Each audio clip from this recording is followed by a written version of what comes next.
Alrighty, guys, this will be the last time we do this. That was Anthony that did that to us then. He ended the stream on everybody.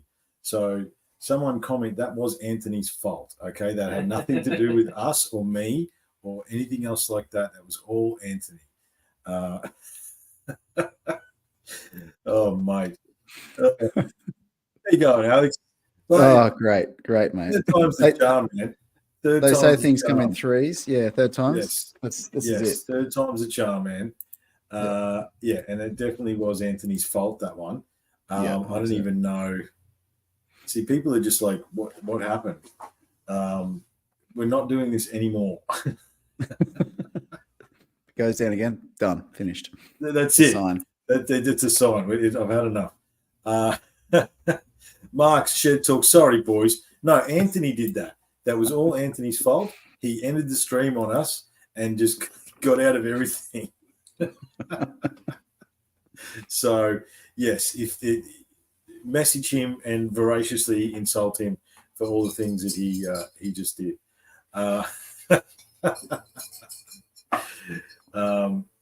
So yeah, what were you saying, Woody? Let's 7 years.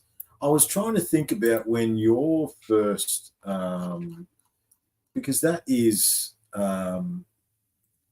that's Lockerbie up there. Yeah. You gotta lean in, bro.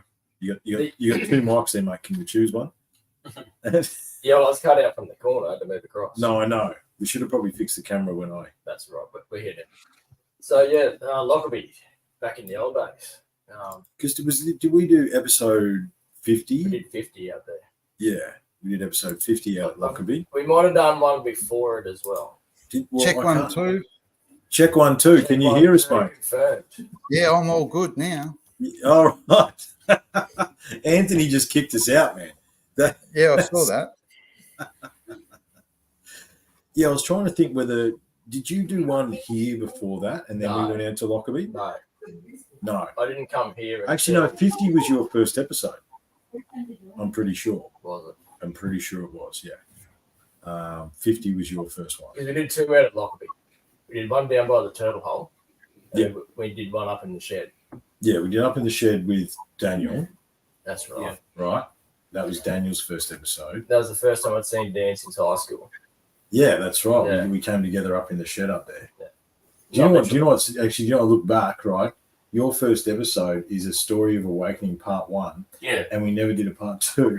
I know. I was going to wait till my 50th. Yeah, we just never did. You've been on like 5 shows and we've never done a part 2.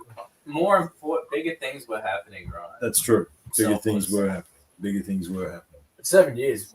Jesus, there's been some changes. Oh, absolutely. Absolutely. I mean, you got Ben down there. He's representing. Show the shirt. Yeah. He's representing, right? OG. That is the original rainbow tie-dye shirt that there, boys. There it is, yeah. That's got feeling is healing across the front of it, and it's got a design across the back of it. And I have that shirt. Yes, you've got one as well. Yeah. I believe mine has sleeves. Yes, some of us cut the sleeves off. There's actually one before that as well. There's a light rainbow one that I should have dug out for tonight. There is one before that. However, we did. Yeah, it's crazy, man. If you think of it, so when yesterday was episode 217. Wow. 217 was there yesterday. And you listen to those early audios. The mics were so rubbish what you had to work with. Oh, yeah. Compared to now. The thing is that it was the first few were on the phone, right? The thing is, depending on your app, you can't actually get back to the original episodes because they'll only have certain amount of episodes that will actually be available. You know what I mean? Like it'll only go back 100 or so. Yeah. Yeah, right. So I put the word out and I was wondering, and I haven't asked you boys, but what's a memory you want to share? What I mean, why don't we start outside the studio? Ben, I mean, Ben is he's part of the OG crew, man. I didn't realize how long he'd been listening till he reached out. Oops, sorry, man. I unmuted you and you muted. There you go. You're right, Ben. There we go. It's all good. So what do you reckon, man? What are your thoughts, dude? Thanks for coming on tonight. I really appreciate that. No worries, mate. I wouldn't miss it.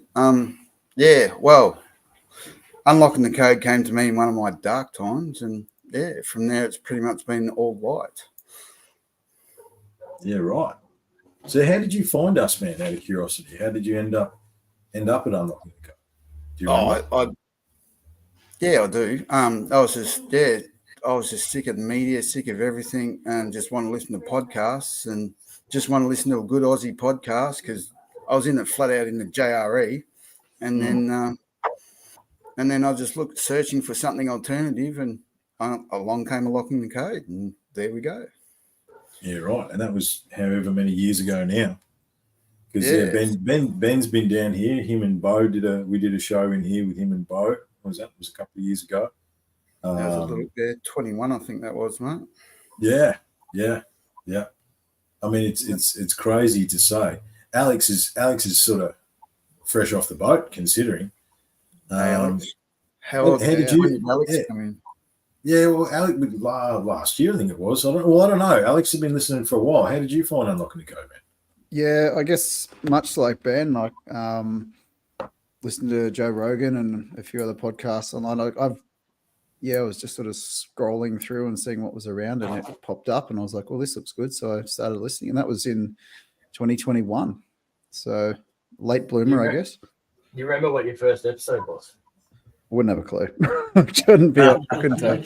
I just know that I was sitting down. I was like, "Oh, this is cool. Oh, this is getting deep, and I like it." So yeah, I just kept listening.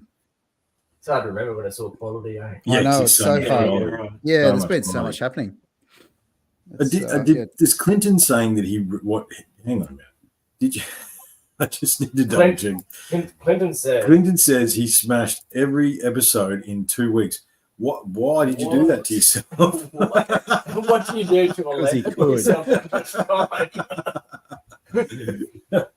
He needs a shirt. Yeah, man, yeah. He needs a mega fan. Exactly. It sounds like he needs a job too. Yeah, exactly. What do we need? We're going to get Clinton something. Clinton, you are a mega fan. That's outstanding. Yes. Well, Clinton is Ant's mate. He that was in Canada's Down Under. That's what some of the stuff. Night Shift does that. There you go. Yeah, good call. Yeah, Night Shift would do that for sure. Oh man, yeah. It's Well, what was your favourite episode then, Clinton? I mean, I feel sorry that you listened to my voice for that long. However, he's part of you now. Yeah, exactly. Yeah, I feel like I need to give you something. I don't know. Do you need a hug? Well, I remember, because I knew Angus. Yes. That's how I became back involved with the shenanigans. Yes. And he was like, this mate of mine, Triff's got this podcast, and I was listening while I was slashing on the tractor up on Lockerbie. Yeah, right. And I was going round and round and round. This mindless stuff. Mindless, dead, brainless work. And that kept me sane and stopped me from falling asleep and running off track. But it was really good because I'd listened to some American podcasts before that. Yeah. And to hear some Aussie stuff and then to start hearing names. And I remember my heartbeat when I heard my name for the first time on a fucking podcast. I was like, that's me! They're talking about me! It's me! Oh, man. And then I started to know a few of the boys, and then you're hearing their names coming up more and more. I'm like, I know that one. And it's just become, a big family. Yeah, and I think that's one of the things that a lot of people don't understand is that it unlocking the code in so many ways has created a bit of an extended family. Like I could really only fit 4 people into the studio. However, there's so many blokes that have been in the room and experienced the space. And, I said on the show that I just released on Wednesday, I don't want to go over that, but it basically that I was going to quietly just tear the walls out and start again. And I thought, no, that's not right. The show, the studio, the refinery. And I suppose, why do we call it the refinery? The refinery, it's a place where all good ideas come to be explored and refined. And that's how we sort of came up with the name, the refinery. And this is the refinery version 4 or 5, I think. from when it actually got done. You know, and you got to understand, like, the boys here, and Angus is on his way somewhere. We've all been hunting together. We've been camping together. We've been, you know, missioning together. We went up to Gympie together. You know, like, there's been so many places and spaces that this room has radiated out. And, you know, not only in Australia, but I was thinking today, like, you know, we've had listeners, and this is a cool thing, right? We've had listeners in Sweden I was going to say for forever. There is a group of people in Sweden that download the podcast religiously and have done for 7 years. And it's like, I tried to like get them to smoke them out of their hole. It's like, who's in Sweden downloading Unlocking Give the us a Code? like. Yeah, like give us a. They obviously follow us and all that sort of stuff. And I try to get them to get in touch with me, but they don't want to do it. So you know, but I mean, you know, if you want to, like, I was trying to think about some of the numbers. You know, if I think about this little box of a room inside my shed, I've spoken to. So what countries have I spoken to? I've spoken to Egypt, Mohammed, over in Egypt, South America in Peru, London, Malta, Hawaii, America, a couple of different places in America. And that's all been from out of this room. And it's insane to think about the reach that this little indie podcast has had in the last 7 years. And as far as, like, countries around the world, it'd be easier to name the ones that haven't downloaded something. I mean, you've got to take into account whether or not they are bots or something. You know, I imagine there'd be some that'd be bots. You know, like, but if you take that into account, every single state in America has downloaded Unlocking the Code. Very popular in California, Texas, the big podcasting states. Like, there's months that US will outstrip Australia 2 or 3 times. It's crazy, man. It's crazy to think about it. It's great. And I was trying to like list off all the guests, you know. So, I mean, we've got 1, 2, 3, we've got 5 here at the moment that have been here, been guests on that. And yeah, I was trying to think. We are on Facebook Live, so I've got to be a little bit PC. However, I reached out to some boys and like, hey, give me a refinery story. No, none of it. Non-PC. There was no non-PC stories that could be shared. NSFW. Yes, yeah. And Anthony, number one, I do really appreciate Anthony. I know his listeners are listening, and you guys are always awesome. It is an open forum, guys. Don't hesitate to just ask me questions or any subjects. Or I do want to get to the Graham Hancock, Flint Dibble stuff at some point soon, because I think that deserves a good chat. I just wanted to get some of this stuff out of the way. Don't hesitate to ask me questions or anything else like that. Please don't. Alex says Earth Forbidden Secrets Part 1. Right. That was the first. I just scroll back through my Spotify. Mm-hmm. There was a couple before that, but that's probably the main. That's the one that grabbed you. That was the one that got me. So that was February 22. But as I said, I'm pretty sure it was listening before that. So, but it might have been on iTunes. So it was probably a different platform. Yeah, well. Look, Earth Forbidden Secrets was one of those things that when me and Angus set out to do that book, if you had said it was going to take 22 or 23 episodes, I wouldn't have said that. However, it was really good fun, and it really shifted my perspective. Actually, one guy I'd love to get on the show, but I've tried to get in contact with him so many times. Is Max Egan, the guy that wrote Earth Forbidden Secrets. I've tried to get in touch with him and so many different times, and it just doesn't work out.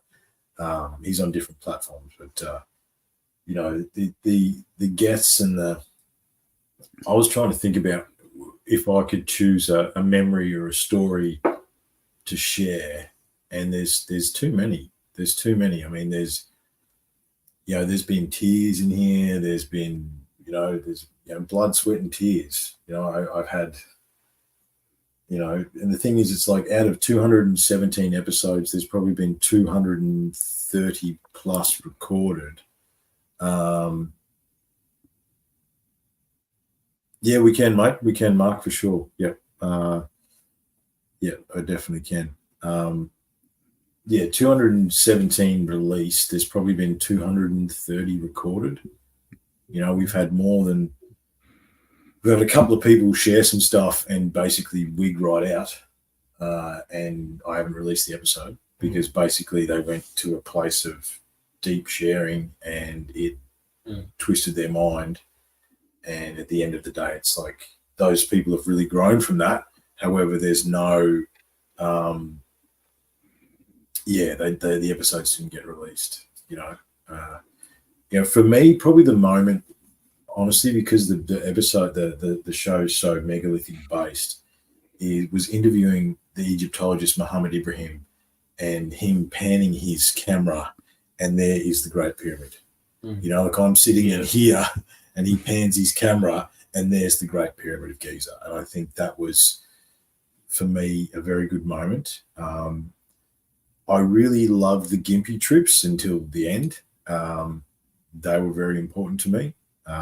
Shame how that all ended. However, just that field trip stuff, getting out into the field and seeing those things and experiencing that. Angus isn't here. We sat on the edge of Gun with Martin and recorded a podcast with our legs dangling off the edge. Because the whole thing about this stuff, this equipment that I'm using now, is it is completely portable.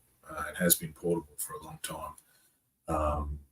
And I probably haven't taken advantage of that as much as I'd like to recently. However, in UTC version 3, we definitely will be reenacting some of that stuff. When we go on missions, we make sure we take the gear and capture some of the things that we want to talk about.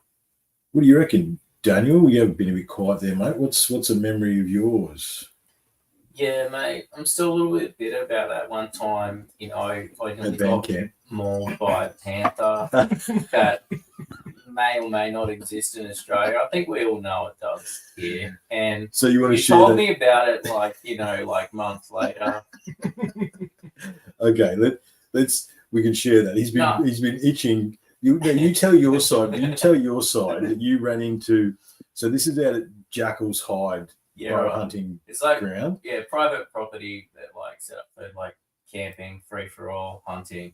They're like deer, goat, foxes, cats, wild dogs. Everyone gets a goat, mate. Everything. Everyone gets a goat. that was the supposed promise. Everyone gets a goat. Yeah. But I was just going for a walk. I was only shooting with my camera and the rumors were he was naked. Talk about naked aliens. The rumor was that he was naked wandering through the bush. But anyway, I wasn't skinny dipping, but I was doing cold water plunges out there. Right. That's not what we heard, man. It's not what Robbo said. Robbo told us something totally different story. Robbo was being wishful thinking, man. It's like what he wanted. He was just seeing what he wanted to see, right? So anyway, no, I definitely wasn't naked. Okay, let's get on with the panther. Yeah. So just it got dark. Got dark really quickly. We're in the middle of winter, right? Yeah. So you and I were both doing cold plunges. We're doing cold plunges, challenging ourselves. But also it was what is it? 20? Was it 21 or 20? It must have been 22, I think. And the river had gone through, and basically up against every tree, the river had come up, and against every tree was a massive pile of logs and sticks. And basically the fires we had out there were epic. That's right. At Jackal's, because there was so much wood. You didn't have to just walk up and grab a log and throw it on, sort of thing. And you were walking back. Yeah, I found some cool stuff. I found where the boars were sleeping, wild pigs were sleeping out there and making a mess of the ground. And on my way back, I did a cold plunge, and then I went back, but it got dark. And I was only probably a K away from camp, but thought, shit, it's time to head back now. And just on dark, it's walking back. There's only a few hundred meters from camp, but there is something with green glowing eyes, looking, snarling at me. I didn't see it. It saw me first. I heard it. I looked over and, I'm looking at, that's not a huge cat, right? Is it? They're not around here, so. Well, a bit of context as well is that Robbo went up on the thing and he found tracks. Yeah, he tracks. did say that. And Woody would debunk anything. And I've sent him a few things and he's like, oh, what are you sending me now? And then I sent you those tracks and you went, hang on a minute. you're actually onto something, right? So that's the two markers. So we were there 4 nights. Was it the last night or the second last night? Yeah, and I got stalked. It followed me on a 45-degree angle. Yeah. The rest of the way back to camp, and we had like loud music playing and stuff. So Yeah, but we we were hunting. Yeah. yeah. I was the only one being hunted on a hunting trip. Yeah. So World's most alternative hunting trip. yeah. Nothing was. Alternative hunting. Yeah, there was no. Look, the thing is that was probably we did hunt two of the mornings, but it wasn't. Yeah, at night time we scared everything away. So We were more camping. yeah, we were camping at night, hunting during the day, and those two things don't go together. But we think that cat came back to visit our campsite. Yes, we do. Yes, we do. And you were asleep. We were sleeping had our single swag side by side. Mine was open. My face was exposed. Yeah. Because I bought the Quickie King swag, and it's not good for condensation. No. Hang on a second, Ben. There's a hell of a lot of feedback coming from you, brother. You're right, mate. Yeah, it's just a massive amount of feedback. Is that the mute? I'll just mute it and that'll work or not? Yeah, just mute it. That'll work, man. And then if you want to chat, just turn your mic on. But yeah, just there's a massive. Is it raining up with you where you are, mate? He's on mute. No, now he's muted. Yeah. No, that's all right. So this is where my part of the story comes in. About 2:00 in the morning, I got up to take a leak, and it was beautiful out of Jackals. Like you could almost touch the stars, sort of thing. And I'd sort of woken up, so it was bloody cold. And I thought, I'll just sit up and I'll roll smoke and I'll just sit up and look at the stars. And every instinct inside my body just went, nah, zip up. I've got a King single with the full canopy on it, and just zip up and stay quiet. And I'm lying there, and again, Daniel's head's exposed, right? And then I hear, because I don't like condensation. Yeah, he doesn't in my like swag. condensation. I love open swag. Yeah. It's all right, but you nearly got your face eaten off, okay? Because I hear just we had a tarp. We set up under a tarp, and something massive walked on the tarp past him, around me, right? And I wasn't brave enough to unzip anything to see anything, right? And yeah, I suffice to say I did not go to sleep for a while after that. But what I didn't realize, we actually did a podcast in here a few months ago, and the whole reason that I've set 4 mics up is last time I only had 3, and we spoke into the air because Angus was here again with us as well, and I spoke into the air and he spoke into the air for like half an hour, and we ruined the show.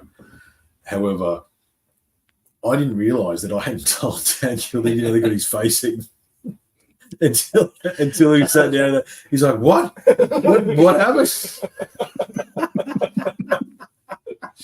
It went from me potentially seeing a big cat in Australia to escalating into you may have been eaten by a big cat. Yeah, that's right.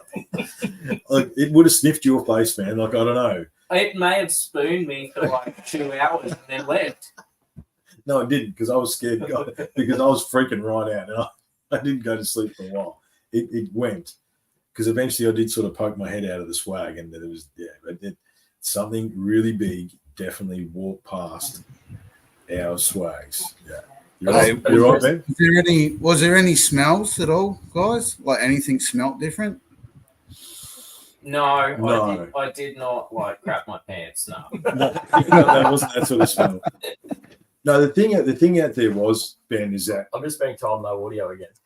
no audio again. No, we can hear you. Yeah, no, that's I'm okay. good. Oh, I'm Yeah. good. Yeah, no, we're good. yeah. Okay. Actually, hang on a minute. I know what I can do. People are asking for links to the show. Give me a second. I can fix that. So, no smells. But the thing about it is we, no, that's not there. There was a lot of sign around. We did see deer.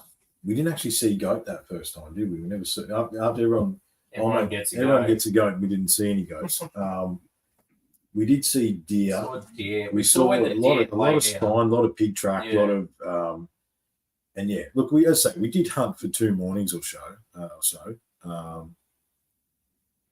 Woody wasn't there with the stick. Oh no, Michael, No. sorry, mate. The 3 streams that we did tonight. Listen, it's not a good. Listen, we are sorry about the streams that happened earlier. 2 of them were my fault, and one of them was totally Anthony's fault. Because he deleted us all. He deleted all of us. Yeah. What are we doing here? Just hide. Yeah, there you go. Yeah, no. So no, Michael, the actual podcast itself, bud. If you're looking for the show, if you just look up "Unlocking the Code" on Spotify, anything else like that, that's where you're looking for there. That's okay. Yeah, I'm pretty sure the link's in here. There we go. So if I go, Just a quick question, Triff. Yes, mate. Does the first episode is May 25th, 2017? Yeah, it would be. Yeah, it would be. Yeah, that's Yep. on Yeah, so that's Podbean. 7 years. That's Podbean. Sorry. Podbean Yeah, brings us back that far. Yeah. Oh, yeah. Podbean does. Yeah. Podbean does. Yeah. Yeah. And I think that's an introduction or something like that. I think it is. You know, I think the very first episodes we did, unless does anyone want to share any other stories? What do you recommend? I mean, yeah, it's been a lot. Like, because the thing is, there's been 4 or 5 poker nights in there as well. Actually, Yeah. do you know what was a really good, one of the best experiences I reckon I had? That was the first time, not long after we got the mics, was the and it's a really good show to listen to, is the Magnificent Seven, the podcast we did around the poker table, where 7 blokes shared 3 mics, and for some it worked for some crazy reason. Somehow. Yeah, that was a really cool show. Yeah, what do you recommend? Oh, so I'm getting a message that when Ben mutes his audio, nobody can hear what's going on through the live feed. And on Facebook or Through Facebook, yeah. no? Well, Clinton, can you? Who's on Facebook? Can people hear us on Facebook or what?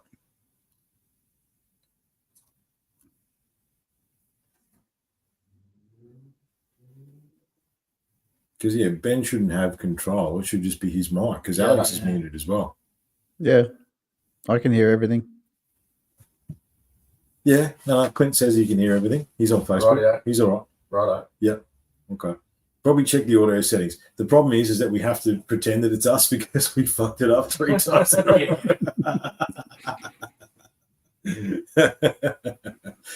row. Oh, James, g'day, mate. Thank you for joining us, man. I appreciate that. Yeah, the Magnificent Seven was a cool thing. Yeah, it's just been it's a fascinating thing to think about how far we've all come. You know, there's been multiple kids had by some of the boys. You know what I mean? Actually, one of our other coders got in touch with me tonight, and he's just had a little baby, which is congratulations to him. Well, not he hasn't had the baby, but He hasn't. yeah. Yeah, no, because that's impossible, right? And Well, it was when we started the show, and it's not now. There's a lot changed. Yeah, a lot has changed in 7 years. Yeah, Oh. yeah. We've had so many predictions in that time, Yes. and none of us predicted how that shit crazy No. it's gotten. No. And then we wouldn't. Well, apart from the Through the Looking Glass series we did Through the Chaos, which a lot of that stuff we weren't right about, which we didn't want to be right about. And now we're in the not these days. End game. Yeah, we're now in the end times. It's Ragnarok. Ragnarok, yeah. Yeah, man, it's crazy. So yeah, did you want to share anything, Wood, or you want to have a chat about Graham and No, we'll keep moving. So look, obviously Unlocking the Code, the very first episodes, and the megalithic architecture stuff, and Graham is probably the father of the alternative megalithical history, ancient society, civilization stuff. He's not, if you look in, there's many other guys that came before him. However, he's the guy that's basically been on the front line taking all the crap from everybody.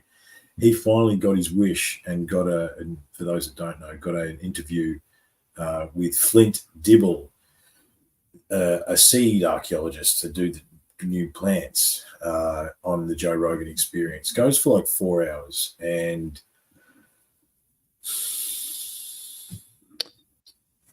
I'll play the devil's advocate go. without looking at it from our perspective, looking at it from a layman's perspective. He came prepared. Yeah, he came with all his guns. His guns were loaded. He knew the shit that he was talking about from his perspective. He is a second generation. Excuse me. He is a second generation archaeologist. He knows his shit, but he's also well indoctrinated within archaeology itself. Yeah. Yeah. And yeah, absolutely.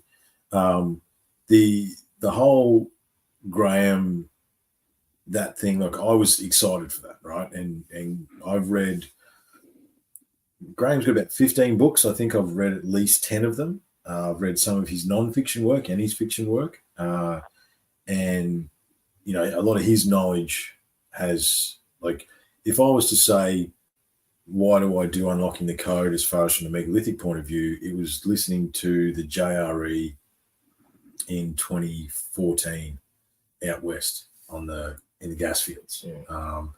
And that, listening to that, going, hang on a minute, I could do this. That changed you. Yeah, that changed my perspective. And Graham's been after a debate with an archaeologist since then. Yeah. Probably the thing that wasn't sad, but it's the realities of existence, is Graham is getting old. Graham's getting old. That's what I heard.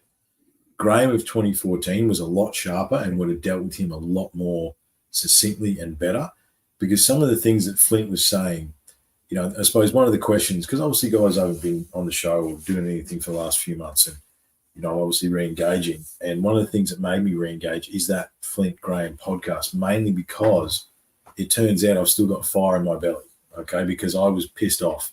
And, you know, I'm a very calm guy, not a very violent person anymore. However, I wouldn't mind knocking that Flint Dibble the fuck out. Honestly, he's incessant laughing, the mocking laughter just drove me insane. Like, if someone sat in this room and every time I said something, no, it's not. Yeah. Like, I would jump over the table. You know what I mean? Like, there was no respect there for him and his research.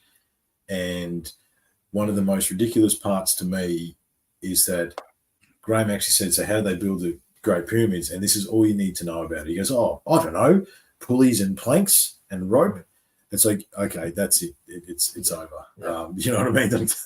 That's Yeah. That is just the sublimely ridiculous as to, and probably the best early episode, and Mr. McDermott's not here yet, however, was Megalith Logistics, the Great Pyramid.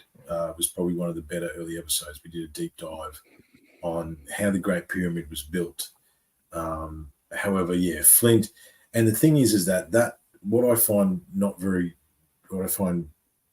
disgusting about Flint's behavior post the JRE, because at the end of that podcast, they all made friends, right? You know, we don't have to take shots at each other. We can just, you know, respect each other's work, And since that time, Flint has come out with like 3 videos just destroying Graham's research. Yeah. And the thing is, it's like cherry picking.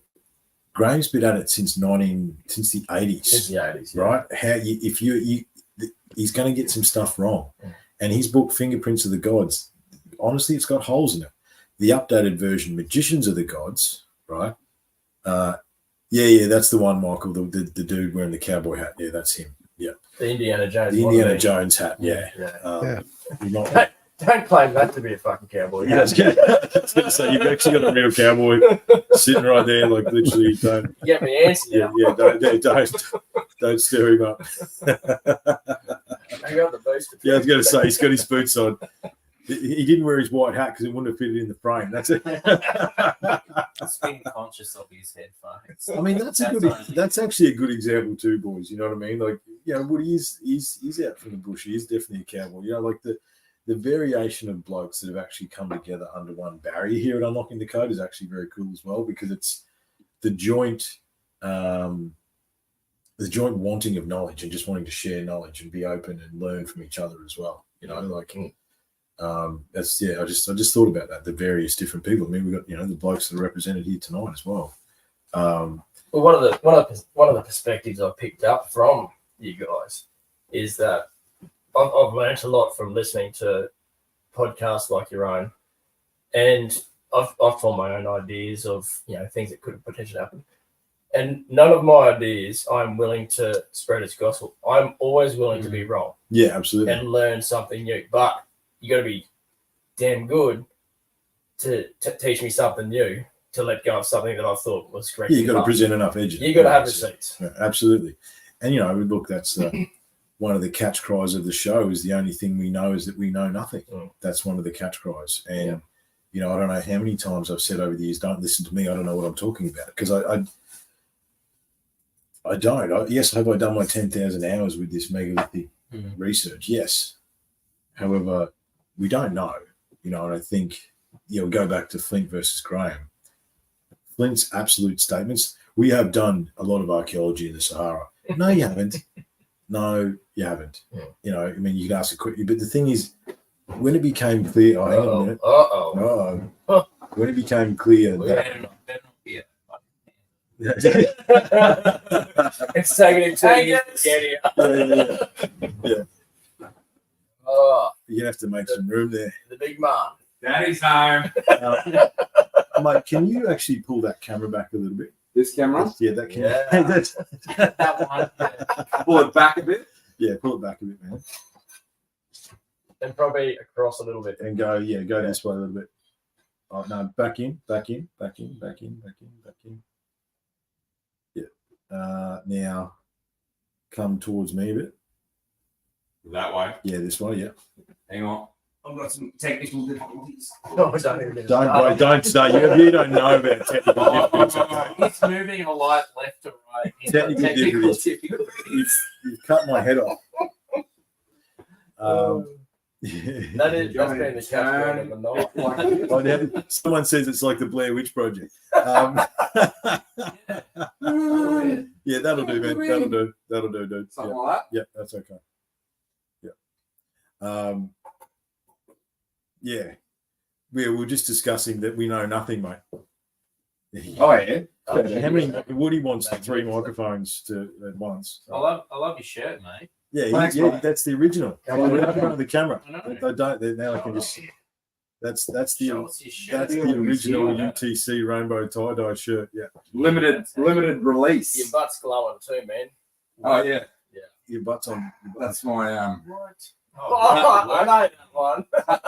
hunting with your children beanie. Now, is this one on? No. Hello. Yeah, we can hear you. Yep. Yeah, this one's on. Is that one on? Oi. So it's on. There you go. There we go. There you go. There you go, mate. Thank you very much for coming. Hey guys, here you go. Oh, We, right, uh, hands, g'day, mate. We had 3 false starts. It's been fun. Oh, excellent. Yeah. That's you're right. Technical difficulty. Technically, difficulties. Yeah. Lovely. Yeah. We Oh, know that's audio for half an hour. Now Yeah. I know what you're talking about. Yeah. Well, we were just discussing Flint Dibble and Graham, and Ah, yes. because we thought that we better cover that off, and just how dismissive Flint was, and the fact that Graham is getting old. You know what I mean? Graham is getting old. Oh, I've gone out Oh, again. there we go. You touched Technical. something. Oh, okay. Sensitive It's all right. cable. I- Technical difficulty. I legit cannot believe an archaeologist walk into the JRE studios with an Indiana Jones hat. I cannot get over that. Yeah, is that what he rocked all the time? Yeah, no, Like, or is That's that only like the truth. a character? I guarantee he goes to bars with that hat. yeah, he's Yeah.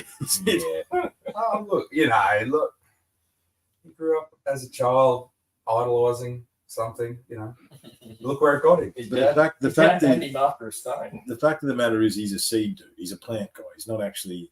He was an archaeologist that dealt with plants. Yeah, was it? Yeah, that's what he said, Yeah, wasn't it? yeah. Yeah.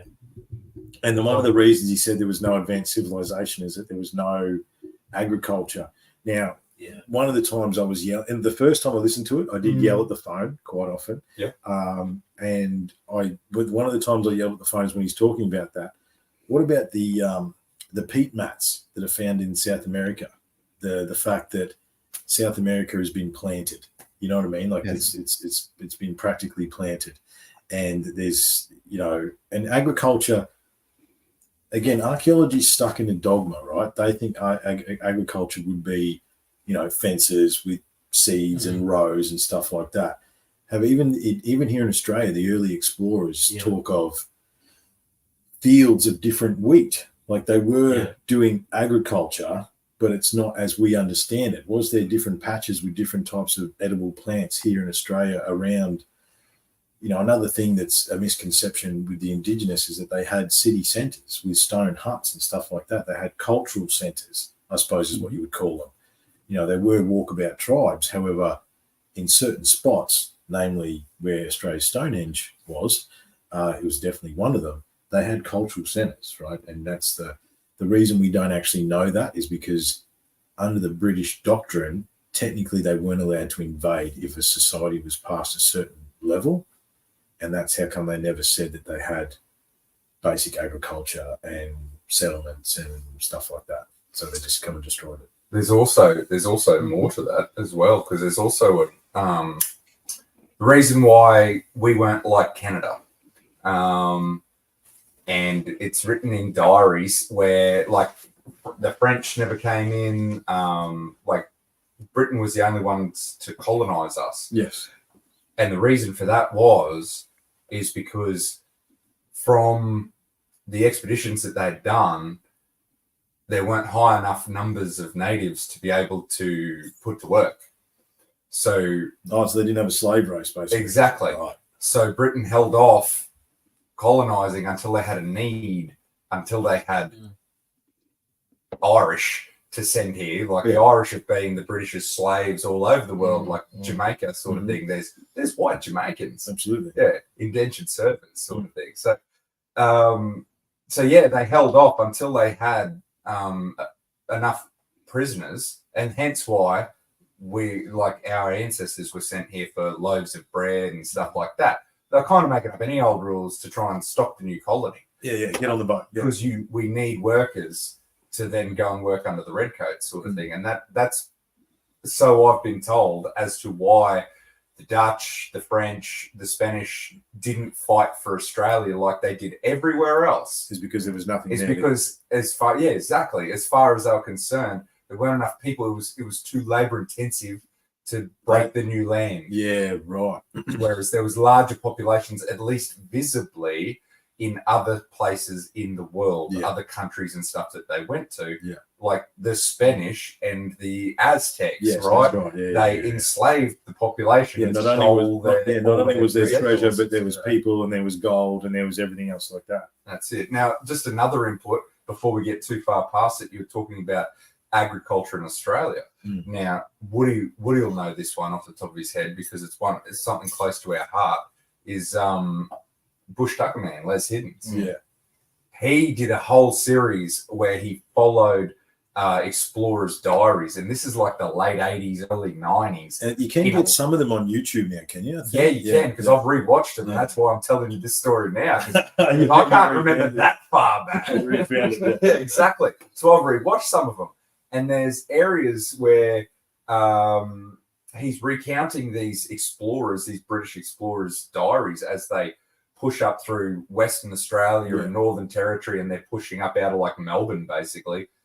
And this one guy, I can't remember his name, but he recounts coming like over a ridge, and this is in Western Australia somewhere, coming over a ridge and there being fields of something. Yeah. Wheat-like stuff. It looked similar to that. With Aboriginal guys like tending to the field, and they spoke English. Yes. Kind of like some of the Native American stories you hear about the settlers pushing west, and they're like, oh, France, I studied there. They spoke English, but they'd also traveled the world sort of thing. Similar kind of thing. Like they were astounded, like these guys spoke English. Now, I think Les does sort of crack a bit of a joke because these were, a lot of those English explorers often ended up under a tree somewhere and died. Yeah. So were these hallucinations of a dying man? I don't know, and I don't know how far through the journey they were. And I can't remember whether this one was a successful one or not. Whether they made it back. But it was definitely a diary entry that I recount from one of his episodes. Absolutely, yeah. And there's more of those entries as well. And like so obviously, shout out to Richard Patterson. I'm not too sure if he's watching, but he was the guy that discovered the Australian Stonehenge documents back in 2011 or 12. And it's basically me getting in touch with Richard, digging into the story. And, what we need to understand here in Australia is that there is multiple stone structures. There is multiple that were found, right? But what would happen is you would get a parcel of land, right? You'd steal a loaf of bread or a pig or something like that. They give you a parcel of land. It's about 10 seconds behind. I noticed. Yeah. They would give you a parcel of land, and basically in the paperwork, because it leads to what Angus was saying, it's having people to clear the land, to deal with the land. And basically these settlers were told that if you found anything of archaeological or indigenous significance, they would take the land back. So all these farmers just tipped it over, dug it up, and just, I think there's one of the things that pieces of research that I never followed through with, but there's even mound building here in Australia, especially along the East Coast and New South Wales, all that sort of stuff as well, right? So not only is there mound building culture, there is stone circle culture, there is agriculture, right? Like, and one of the big, if we think about some of the founding ideas of the show, talking about sitting here in the refinery, it was probably me and Angus, right? We were sitting here, it's like, hang on a minute, there's a big Australia-sized hole in the megalithic research, right? Which is sort of the reason we decided to look into Australia, right? Because there is, and there still is. Unfortunately, the alternative history mainstream presenters that are here in Australia, look, I respect the work that they've done, but a lot of them are pretty crazy. You know what I mean? And they don't present a solid viewpoint of what Australia was with respect and understanding, and actually more of a layered knowledge as well. And respect and understanding is the key to that sentence too, because there's, down at Broadbeach on the Gold Coast, there's middens down there that are thousands of years old, collectively with different layers of bones and shellfish. So there is centres all around Australia that are ancient, and there's something missing in the story that we're being told. Well, so much of it was destroyed. Not only did some of the Indigenous speak English, right? There's also old explorer stories of coming across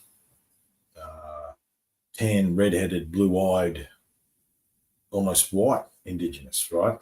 There is... Those Irish go everywhere. Yeah. The Irish will fuck. Yeah. I think some of that's the Dutch, though. Yeah, I was going to say the Dutch in the West Australia, and there's another side to this story too, where it's like, did the Dutch actually settle here? There's settlement, there's stuff that exists in Sydney and Melbourne that is architecture. The telltale Dutch windmill, right? The rounded windmill with the offset blades. They built those things everywhere because that's what they used to actually do their stuff, right? There's some of those in Sydney that are in the oldest photos of Sydney. So it's like, did the Dutch actually settle here? Like, how much of our actual story and our history is truly being told? Because there's also you want to get weird for a second, the mud flood stuff, right? Because the mud flood happened here in Australia, it happened here in Brisbane. Like there is buildings here in the city that half of them are underground. And you see that stuff all over the world. And supposedly that was late 1700s, early 1800s. I can guarantee you, if the British arrived here and they found little colonies of 20 or so Dutchmen here, there, and everywhere, they would have been disappeared AF. Oh, yeah, exactly. It's hard to, I think we don't understand the brutality with which the Redcoats actually operated. Every one of those colonising nations were brutal because they were brutal days. Yeah, absolutely. Life expectancy, like if you got to 50, that's old. It was a tough life. Yes and no. The birth rate stuff is an interesting one. It's like if you got past 30 with no major injuries and you didn't succumb to disease, you would live to 70, 75. The reason the birth rate and the age rate is so low in the history is actually it's childbirth, it's stillbirth. Yeah. Like you wouldn't actually. True. If you made it out of the mother, Yeah. and you lasted till 10, then you lasted to 20 and 30, chances are you would live to 75. But so many kids died in that first initial, but also 2 years, 3 years. And yeah, if you did break a bone, you're in a bit of trouble. I was amazed to find out the other day that the average age of a samurai dying in battle was 16. 16. 16. Well, Really? kind of Yeah. not surprised, like playing with swords, like there's a lot of things that can go wrong there. So true. And how many actually made it to samurai? Yeah. How many? Yeah, You know, is it like SAS tryouts? You know, It like could be, yeah. start with 130 and you end up with 5. yeah. I think you had to be good at like writing and stuff before you could pick up a sword. 100%. I don't know Yeah. if you boys have watched that latest series, Shogun. No. Such a shame. It is brilliant. Hang Yeah. on. It is. Shogun. Before we diverse into Yeah. TV shows, I saved this the other day. We're talking about the West basically. The West won the world not by the superiority.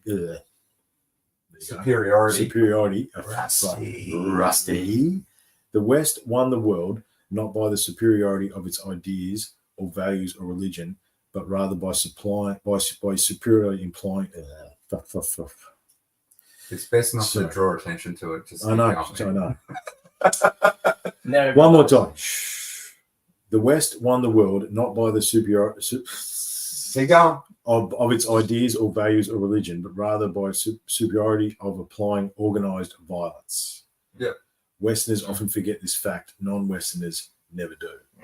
Right? The English conquered the world by just murdering everybody until they surrendered. That was like historical Antifa.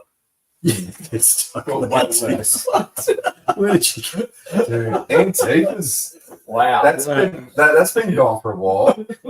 Can we come back I do to? remember Antifa. I want to tie Flint and Graham up in a bit of a. Well, bubble. let's just before we leave the colonizing, I just want to touch on it wasn't just the violence. Like they also perfected like Britain in particular. Like the Spanish were a bit they were good at it, but like they were physically just like removing your wealth, as in putting gold into ships and taking it away. Yeah. Whereas like the British got very good like at accounting.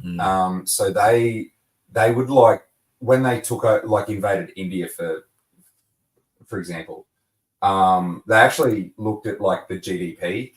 India is before the oh god, I've just blanked on. Oh no, No, Rusty. before the Industrial Revolution in Britain / Europe, using steam-powered machines, India already had mechanical looms. They were producing cotton and like fabrics India's and another textiles. magnetic stuff that's unbelievable. Yeah, 100%. But they're so seen these days as like they're on the rebound. They're on the rebound from Britain's invasion. Britain bankrupted them. They exported all of their wealth, all of their technology, everything out, and that's what spurred on the Industrial Revolution. Was they had the machines? It's just the machines were human powered, and then the British and the Europeans created engines to remove the human out of that. So the Industrial Revolution really started a few hundred years prior in like India, because they were crazy on textiles, right? So they had amazing technology. With spice as well as India as well as the spice trade. 100%, yeah. And the whole piracy, the East India Trading Company. that was just a giant cartel. Yeah. Basically. Well, I mean, and you look at the history stuff like that as well. It's like there was wars, when gunpowder was first invented, came through the Chinese. There's the guano wars, right? So there would be wars over bat poo caves because original gunpowder was derived from bat poo. There'd be wars over salt. There's the salt wars and the spice wars, And look, Michael's right as well. There's a level of disease that all these colonizing people came with. Well, 100%. That helped to weaken the population in their ability to mount any kind of rebellion or anything like that, because you're getting these Western diseases, smallpox with the Native Americans. So those kind of examples where they've never been exposed to this stuff. There's a theory, you've heard it, the theory of the explorer claiming that there was large cities as he went up the Amazon, and he wrote in his diary about seeing all these like millions of people populating these cities, and then 100 or so years later, people went back to try and find them and they couldn't. And there's a theory that's because of him pushing in. He actually spread disease that killed a lot of those people because they didn't have the immunity to deal with those diseases that came out of Europe. That's true. That we'd been dealing with for thousands of years. And what's interesting, if you think about the LIDAR stuff that's been done since we started the show in South America, they estimate, in the last 7 years, the estimated population of South America has gone from 10 million to 200, right? Just with the road networks and the villages and stuff they've found under the jungle canopy. It's insane. It's insane. Oh, Alex took off. I was going to say, did you want to chip in on this conversation? What about you, Ben? How you doing, man? You want to chip in, or you're just kicking back? Still. Just kicking back, mate. Oh, good, man. Don't hesitate to chip in if you want to. G'day, Ben, brother. How you going? Good, Angus. How are you, mate? Last time I saw you, you rolled my eyes back in my head, mate. How you going? Doing a bit better now. Yeah, mate, I'm feeling better tonight. Thank you very much for that. Yeah, you know what I was saying before you rocked up, because I reached out to a few of the boys and they said, have you got some stories of the refinery? And they're like, for Facebook Live, not really. Yeah. Things that happen off camera that when it goes down, it goes down. Yeah, that's right. It's a place of exploration. Let's just put it like that. A lot of those memories, someone said, we don't talk about this again. Yeah. So, Alex, did you want to chip in on this? What did you think of Flint and Graham or any of the stuff we've been talking about, dude? Well, I found him really insulting, to be honest. I mean, look, he did have some, I think, some valid points in some cases, but I just found him to be extremely arrogant. And, I think he contradicted himself a few times there as well. Yes, he was talking about a bit of stuff, and I can't really pinpoint anything in particular, but no, there's so much. He was so dismissive so many times. He was, and I just found it to be, really, really insulting. And I was hoping, like towards the end, when they were sort of, they started having an argument and getting a little bit tense, and Joe sort of said, like, we'll take a break and we'll come back, and they were okay. But towards the end, when they seemed to be sort of getting to an understanding, and then it just sort of went sideways again, and I was just like, man, this guy's a dick. Like, he's just an idiot. Like, he completely being dismissive. Graham was being respectful and understanding and saying, look, he's not dismissing this. He's doing, he's accepting some things, but he's just saying you need to look at the bigger picture, and they don't. They don't look at the bigger picture. And I totally agree with you there, man. Is that Flint?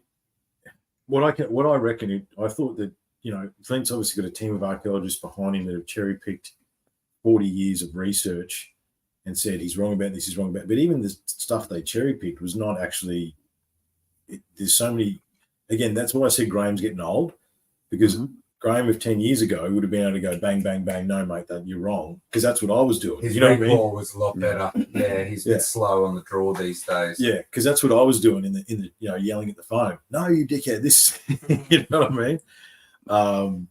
But yeah, that ironic, dismissive laughter, honestly, like, it just infuriated me. I found it very difficult to listen to after towards the end. I think there'll be a lot of people who listen to that will now be, if they're on the fence as to whether archaeology was trying to dismiss Hancock collectively, they'll be on Hancock's side. Because if they listen to it objectively, for sure. Objectively, that's exactly right. You're always going to get people who listen purely with their own bias. But if you listen objectively, Flint came in with the directive of how many archaeologists telling him what to say, having prepared notes for him. That's right. There is no way. When Graham says this, when Graham says this, oh, you need to say that. Yeah. He just had too much. He was the poster boy for a big group of archaeologists. Yeah, absolutely. Well, how long it took them? 3 years. 10 years, because it was 7 odd years. Well, let's say 7, because since Graham's been on JRE, and Graham, since the start, he's been saying, debate me in an open forum. Yeah. It took them that long to organise to get somebody. That's right. Who would. And he cancelled twice, I think. I'm pretty sure Flint cancelled twice, both for illnesses. I think because he cancelled once and Graham wasn't there, and then he cancelled again when Graham was there. Now, if you think about how prepared he was and what he did, was he being, you know what I mean? As I say, I think you're right, Woody. And Alex is what he was saying as well. It's like, yes, is when Graham says this, you say that. You know what I mean? And just Does say that fall into the category of controlled opposition? You would think, Yeah. But the thing is, but the flip side of it is, and I was talking to Angus about this the other day, like as much as I love Graham and he's our mentor and he's probably the father of the patriarchal figure of this side of the research,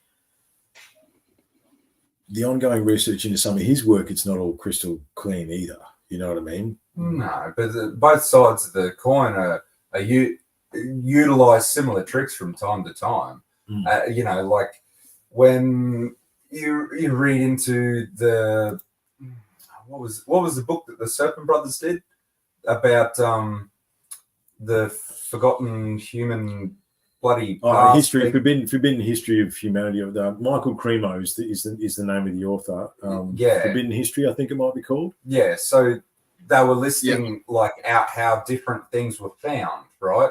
And a lot of the stuff that was dismissed was found in the same way as the stuff that was put into the paradigm. It was just at the wrong timeline. It was at the wrong layer in the dirt, so it didn't fit the current timeline. Yeah. So they would dismiss it as no, that was found under non-scientific circumstances. Right. It's like, well, hang on a minute, what about this evidence that you're quite willing to use? So I think there's a bit of that happens because when you're looking for stuff that is over 10,000 odd years old, because we're going pre-history. When it's sparse on the ground, you kind of got to join the dots in your way to make it fit, sort of thing. I do like the way that Graham joins the dots, though. Yeah, it makes more sense. But something that just to point out where I came into the whole Flint Dibble conversation, I didn't make it to the point where they argued. I turned it off. It got awkward for me, and I was like, no. So I only listened to the first section when it was structured more so like a debate, and Flint had a turn, Graham had a turn, and I can't remember, was it once or twice that they went backwards and forwards when it was structured. I could listen to that because they weren't sort of back and forthing and getting stuck in the weeds so much. They had X amount to present or talk about, pieces to talk to, so they would just continue on. And in that moment, I think what Flint was highlighted fairly well was the other side of the coin does dismiss some of what archaeology does do in terms of not so much the paradigms that they're stuck to, but the scientific system with which they do use, and hence why they do eliminate some things. Like he was saying, there's no evidence for a previous civilization because they only they follow the evidence, even though there was one thing he explained, and it was like when we do dive on things, but it's only in places where we know we'll find stuff. It's like, well, maybe you should try outside of that area, and you might find something unexpected. That's what our side of the coin does. Whereas their side of the coin goes, well, we can look at these. Yeah, we can look at this 5 meter. We can look at a seed distribution chart that tells us where this population was around here, and because of that, we should be able to dive here and find said like arrow points, yada yada, whatever kind of culture we think we're looking for. But it's like, yeah, but that was that culture. We're looking for a different culture. You have to use other methods. You have to just explore far and wide. You've reverse engineered to get the results you want to find. Yeah. You know what I mean? And that's put blinkers on your results. The other thing is too, is that what I didn't realize and I looked into after, archaeologists do this. They find something cool, then they just rebury it. So the next generation can unbury it again. It's like, well, what are you doing? I keep undigging it, you know? Take Göbekli Well, Tepe. they take 5%, yeah. Yeah, take Göbekli Tepe, for instance. It's less than 5% now. They've done more LiDAR stuff underneath the ground there. And there's 50 plus similar circles to enclosure D at A through D all over that hill. Like, imagine the carvings that are on them, the stories that are on them, the things that's like, oh, no, we can't do that. No, dig it up, right? You know, like it's money. But it's that, you know what I'm saying? You've got to be able to pay the dudes to dig the things, and people only want to. And then you look they don't pay. You know, who's paying them? They're hamstrung. Who's paying? Yeah, and they're the ones that are controlling the narrative. Exactly. Yeah. That's right. So and that's how it can be Smithsonian's controlled. a big investor in archaeology. Oh, the Smithsonian's So unbelievable. you've got a So many paradigm things you're go into the protecting. Smithsonian and just You know? It's such a Giant joke. bones. It's such a joke that it's on a giant international blockbuster movie. Yeah. You know what I mean? Indiana Jones shows stuff being put in the back of the Smithsonian. Yeah. You know, in the warehouses. That's right. That's how big a joke that is. Yeah. And yeah, where did the giant bones go? All the mound builders in North America. Great point. Like, yeah, where did they all go? Where's all that evidence? Because all of those news articles from the olden times, they can't all be lies. They can't all be fabricated stories. Yeah. So where are they? Well, and Fake again, you news know, didn't exist. Yeah, that's well, right. Well, it's a controlled narrative. I mean, if we go back to, you know, so James has said that it's you're following a book, right? Archaeology is studied in university. However, the misconception is it's 2024. I think archaeology as a profession is only 100 years old. It might not even be 100 years old, right? And it's a dogma, I think. I don't think it's a profession, right? Because, you know, when it comes to the study of the alternative research that we've looked into, one of the things that we know we have to do is be multidisciplinary. You know what I mean? Like, it's not just about looking at the stone circles. It's about looking at where that stone circle sits to that stone circle. It's about which way does it face at solstice. Like, that's the number one thing, right? That's one of the big markers. You know, it's about the 33 symbols that echo around the globe on every single cave art that ever existed, right? It's, you know, you talk about Australia stuff. It's about the indigenous. You could go to the tip of South America and be part of a corroboree that is the same in Western Australia, right? So obviously they made it across that water at some point. You know, the Gosford glyphs that are currently being destroyed, literally, they're literally being destroyed as we speak. And, you know, that was what I had Muhammad on from. You know, there's a hidden history that has so many deep, dark layers. And I think archaeology is the dogma and the narrative of the modern university. But the modern university, like all schools and like all entities, is controlled by the thing that pays for it. You know, well, we don't like that. You can't do that. You know, and Giant Bones is perfect. You want to talk, the Brothers of the Serpent have done 2 back-to-back episodes recently. This dude who he's done his 10,000 hours on giant research, and not only the bones that get found in the mounds, but story, again, like we were talking about then, stories of explorers where it's like, you know, we run into this dude and he was 7 foot tall, you know, and or there was these 7 foot tall beings that wouldn't leave us alone, and they'd hunt us at night and all this sort of stuff until we banded enough tribes together and killed them, basically. And he's done 2 episodes, 2.5 hour episodes, and he's not even scratched the surface of his research. You know, I think I haven't watched that yet, Clint, the Neanderthal stuff. I'm not going to say the private comment that you sent to us either, Clinton. I'm just going to acknowledge that you sent it just for the boys here. You might be going to see that. Oh, no, it's not there. No, he sent it to me. I'll tell you later. However, and don't forget too, there's a strong link between modern archaeology and the churches. Absolutely. Yeah. So there's dynamics there that certain sides don't want exposed as well, because it disrupts theories. Well, look, what could you what's in the Vatican Library? That's the thing, isn't it? It's a good question. But if you want to talk about, you go, yeah, Ben. The engineering side of things too is going to unravel everyone. Like everything that Chris Dunn's doing as well. It's just it's just another discipline that's going to the archaeologists aren't going to be able to compete. Yeah. Well, look at that dial they found, that computer they found. Antikythera mechanism.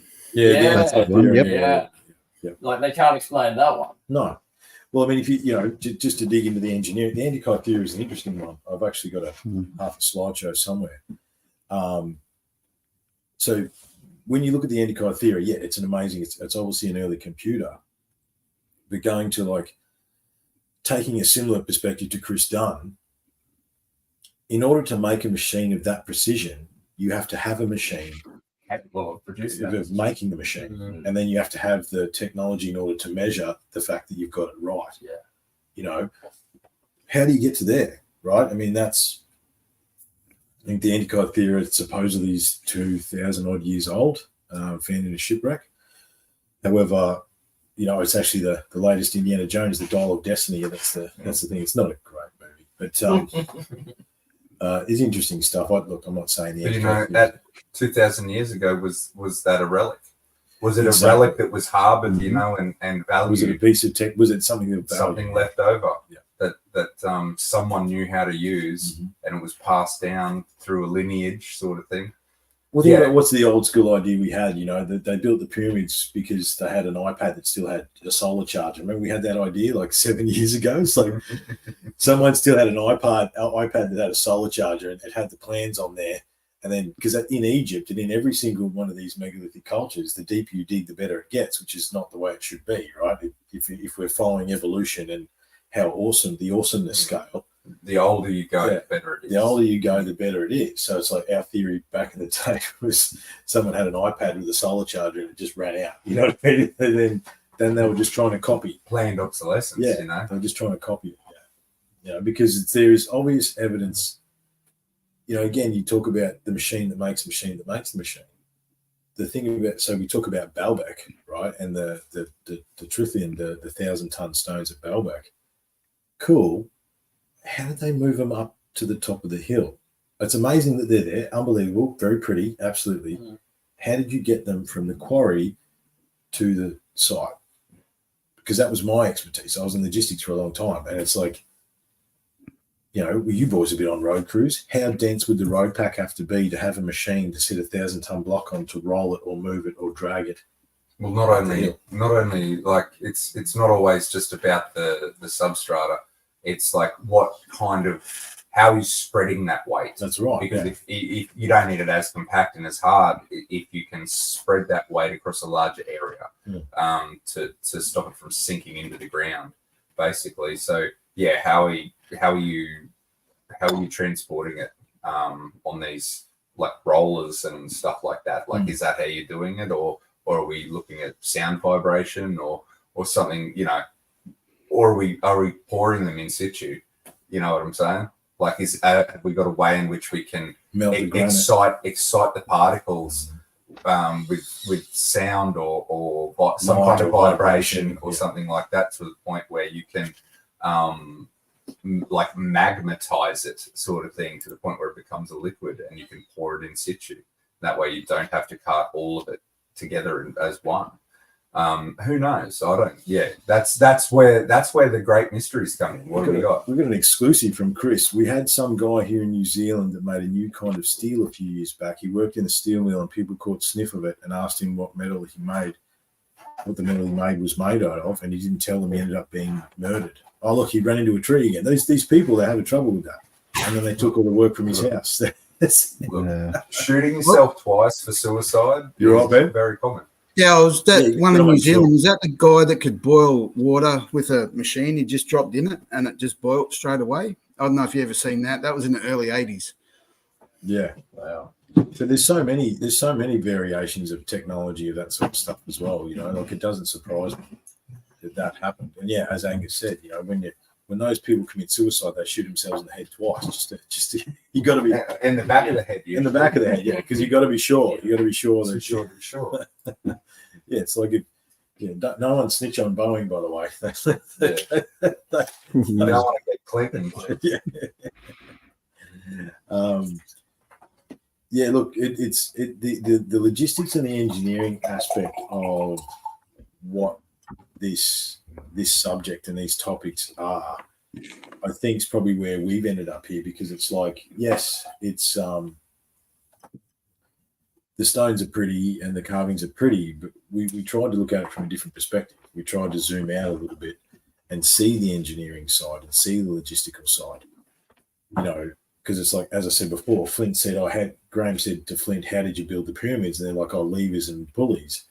Yeah, cool. Lever and pulley me 5 70-ton lintel blocks that are built, that are perfect, that you can't get a bit of paper through, 300 foot into the middle of a pyramid. You know, riddle me that, Batman. You know what I mean? Like, Can't do it now. no, you know, and that's why I said, how do you move a 1,000-ton block from the quarry of Baalbek to the top of the hill?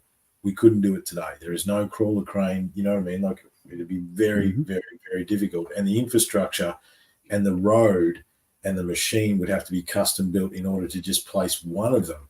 And there's 9 of them, right? And the Romans are known for the story is the Romans built it. The Romans recorded everything. The reason we have so much, the Romans had documentation on everything, and they don't say a single thing, but they marched into the desert to honor the god of basically sex, drugs, and rock and roll, and build a temple there, right? You know, And maybe the reason why we think that Rome wrote so much is just because they destroyed everyone else's stuff.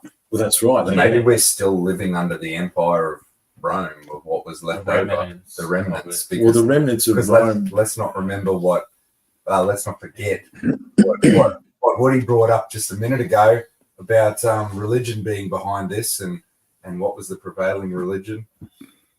Being Roman Catholic Christianity. Mm-hmm. So, you know, like they had a lot of control for a very long time. Well, the And Romans would march Still to your do. gate. Still do. And still do, Still do. exactly. Very good, boys. Yeah. Exactly. The Romans would march to your gate and basically say, hey, we're going to burn everything to the ground, or you can join us. Mm. And that's it, basically. That's So like join our spiritual religion. yeah, Or die. yeah. Yeah, they were the first colonizers, Hmm. or the well-known colonizers. But if you Because, wanted- like the the Arabs had a massive empire and Well, you stuff can't like leave that as Genghis. well. You can't leave Genghis, Genghis. like we're all 5% Genghis. Yeah. You know what I mean? So Talk about slaying. Yeah. Talk about the original shag. talk about slaying. Genghis did his share. So yeah, there's been some massive empires, but no one ever wrote anything like the Romans. But did they? But You know, Rome and didn't did the fall. It Romans. turned into the Catholic Church. Mm-hmm. Yeah, that's Yeah, true. that's right. True. It morphed and changed. I mean, and the thing is that the Romans are the ones that burnt the Library of Alexandria. Do you think they really burnt it to the ground, or did they steal everything first? Exactly. Because the Is that- Romans were known for stealing everything. You know, like yeah, until something drastic happens, we won't know what's in the Vatican Library. No. You know what I mean? No, and no. and probably we Never. never will, Never because It'll everything get will be moved. taken out, Yeah, and it'll it'll get be moved. burnt to the ground by the time, because the people who take over will value it so much that Okay. They will move it to their own sacred place. Okay, do you want to let's take it a weird place? Weren't we already? A weirder place. Bring it. I just want to say something quickly, talking on the subject of religion. Yeah. And what I find. Holy crap, Grub's here. Grub. Grub, man. I owe you a phone call, brother. Hey, Grub, hang on a second, Woody. Grub, magnetite is what the things in the UAP are made from. What are they called? They're made from magnetite, Grub. Magnetite's in the Bermuda Triangle. We need to talk. I had a breakthrough the You while mean ago. like the amplifiers? Yeah, the cone things. What were they called? Anti-gravitic amplifiers? I don't know. Anyway. Grub was the expert on that. Grub, they were made from magnetite, brother. They were made from magnetite. Sorry. Anyway, go again, man. Yeah, what I was going to say, and the perspective that I'm going to try and put across is the sadness that I see within The Utrons, sorry, dude. The You're right. Utrons were made from magnetite. The Utrons in the UAP built by Tesla and Carr were made from magnetite because magnetite can be magnetic on all sides at all times and can change and morph. wow. That's what causes anti-gravitic propulsion. Sorry, that's a different conversation. That's neat. Sorry. I'm just We know what you're talking about. Red Mercury. Yeah, sorry, go, Woody. Before I lose my tangent, the sad thing that I find with modern religion is that it has bastardized God as far as it's created into a human form, rather than this incredible energy form that is all around us and all encompassing. And there is a bigger power out there. Yes. I wholeheartedly believe it. I just really struggle to put it into a human form. It's fascinating that you are on that wavelength because what I was about to start talking about, That weird place. the weird place I was going to take us, right? I think that the megalithic societies and the probably the stone circle societies and if we were to put a version on it, all the monuments that line up to solstices or equinoxes, right? The stuff that honored the sun or the stars, I think that civilization honored the science and spirituality aspect of all things. I think it was Carl Sagan that said that the fact that spirituality and science are deemed as different does a disservice to them both. One Right. can't exist without the other. Exactly. And you think the ether, right, which, I was talking to Daniel about the pentacle that's on the door, that's the 5 elements, boys, right? Mm-hmm. Fire, air, earth, water, ether. Right? We talk about anti-gravitic propulsion and technology. That is harnessing the ether. That's the thing that joins everything else together, right? And you are right that, we're going to get onto the triptych, aren't we? That's where it's going to end up. Everything ends up at the triptych. It's the answer to everything. It's the answer to everything. the monetary value of the church is what disrupts the beauty of the power of the universe, the power of God. Yes. If you took all the money away and all the power that the church currently has, if they purely just followed the power of God as the universe, the eternal being that creates whatever it is that is able to create this big jambalaya of galaxies, universes, atoms, whatever the architect of that should be purely worshipped. You're talking about source. You're talking about source. It's energy. perfect. It's beautiful. It's just pure awareness that says, what do you want? Yeah. What would you like to do? Endless possibilities. Right. Yeah. And that's beautiful. It is. Well, I mean, if we go back to old UTC days, we used to say with some of the quest for self stuff, it's like, on one hand, you are a drop in the ocean forgot about. That's how insignificant you are. You are literally nothing in the universal scale. But on the other hand, you are the most powerful creator that ever existed, ever, right? and you've got to exist within those two places, right? Understanding that, and the big part of the research that we haven't come back to was the triptych stuff, which the Masons tied into all the cathedrals, which we could wax lyrical for a long, long time. Well, it was so. If you look at Casaro's work and where he traced it to, he believes it echoes through from your megalithic builder culture all the way through into our current, and even to the point where maybe even the message was forgotten, but it was so ingrained, like into church building and cathedrals and stuff like that, that they continued to echo the sentiment, maybe without even remembering the message. You know what I mean? And it's the soul window above the door. It's the large, the singular large door in the middle with the the smaller doors on the outside. It's the feminine and masculine towers of the Masonic. The Masonic, yeah. The dark, the light, the balance, the force. Exactly. It's the whole thing. As above, so below. But we are God. You know what I mean? And what he's saying is they took the power away. I think if we were to try and encapsulate it, the old religion, science / spiritual culture knew that we were the creator, right? They knew that we co-created with the source energy, and that we could be as awesome as we could be, right? And then what the church did is said, no, you can never be Jesus. You can never be God. You must bow before him. And that's where they took our power away. I think more ways than one. Because we're all sinners. Yeah. And he died for our sins to have our sins forgiven. Yeah. You will never have that power to be able to do that. Yeah, you could never. You require that endowment to be able to do that. That's right. You are not that. No. There's a big piece of the jigsaw puzzle that we just haven't gotten to yet.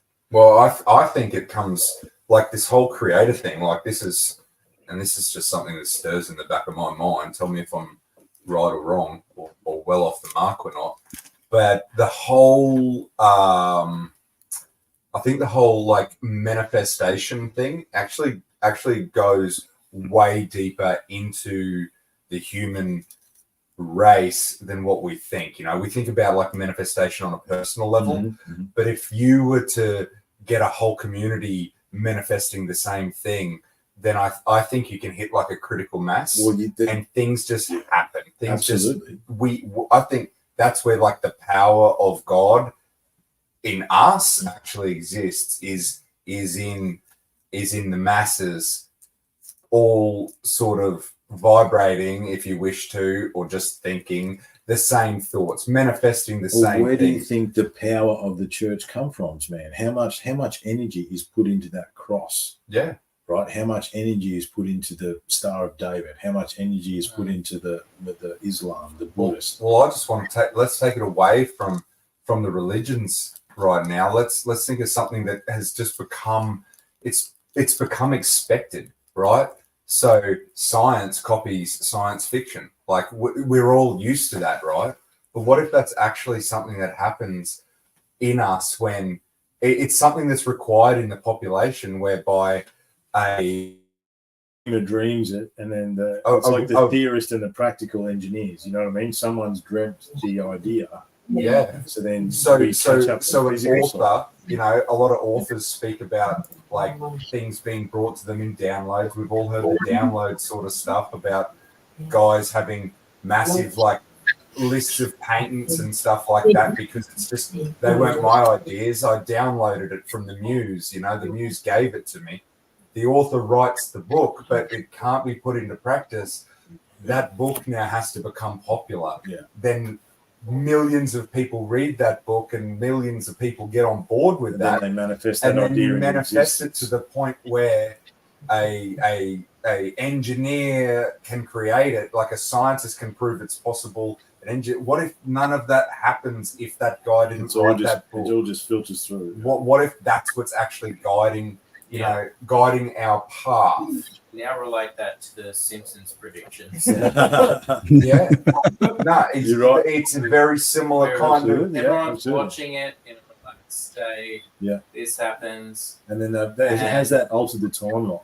Yeah. No, but do we manifest it into happening? Do they not Yeah, predict it? Do we manifest it into happening? So when they did the Trump episode, however many years ago, did just enough of the population, like a critical mass of the population, watch it? Where no, they don't even know they're doing it. That's the funny thing. It's 2020 hindsight. Like that, it's not planned that they were steering it. It just so happened that it, and then that you start to point out more and more times where it happens. I think that's where the power of the creator in the human race actually exists. I mean, there's a downgrade theory behind that as well. Ben, you've had your mic on, brother. What's up? What do you got? Is it on or off? Sorry. No, it's on. No, you're right. Did you want to chip in here, Alex? Alex? No. Yeah, I could. I'm really enjoying listening to what you're saying because it's really reaffirming everything that I've thought for quite a long time. One of my biggest thoughts has always been if everybody on the world all thought the same thing at once, we could change the whole world. And I think that's essentially what we're talking about is that, we are one, I guess, mind. There is, it's sort of hard to explain, I guess, but you get what I'm sort of saying. Yeah. That everything is connected, everybody is connected via something, and that, like a collective just consciousness. the power of thought. Yeah, correct. Collective consciousness is probably the word. Actually, here's a fascinating thing about. I can give you an example of collective consciousness. Do you want to let Alex finish? Yeah, okay. Yeah, go, no, you're right. You go for it. It's all right. No. Sorry, man. I said what I needed to say. Well, the example of collective consciousness, because Grub's filling the comments with. I miss you, Grub. We got to talk, bro. So at the same time that me and Angus we were going to do an episode on Tesla, and we ended up doing 3 episodes on Otis Carr, which were really good episodes, the Otis Carr stuff, and he's still unknown. We're starting to research I started researching anti-gravity, and I brought it to you, and you started researching alternative energy and anti-gravity independent. Then we ran into Grub. Remember there was like 7 or 8 people at that time that we ran into in our peripheries that we hadn't had any discussion about anything. And we were all looking into alternate forms of energy and anti-gravity propulsion.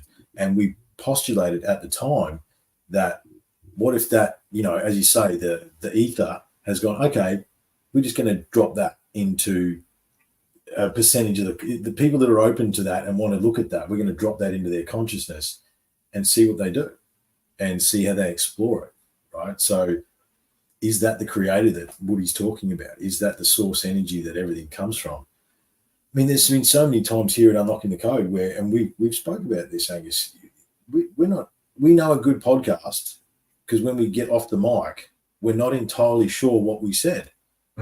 So if we don't know what we said, where did what we said come from? You know what I mean? Like, how do we actually, No, exactly. And look, I think at this stage of the conversation, we're now referring to the ether, but let's not forget let's not forget the amazing Marty Garza episodes where he goes into all of the details of people actually channeling and talking to, all the way back to like John D channeling angels or spirits or whatever.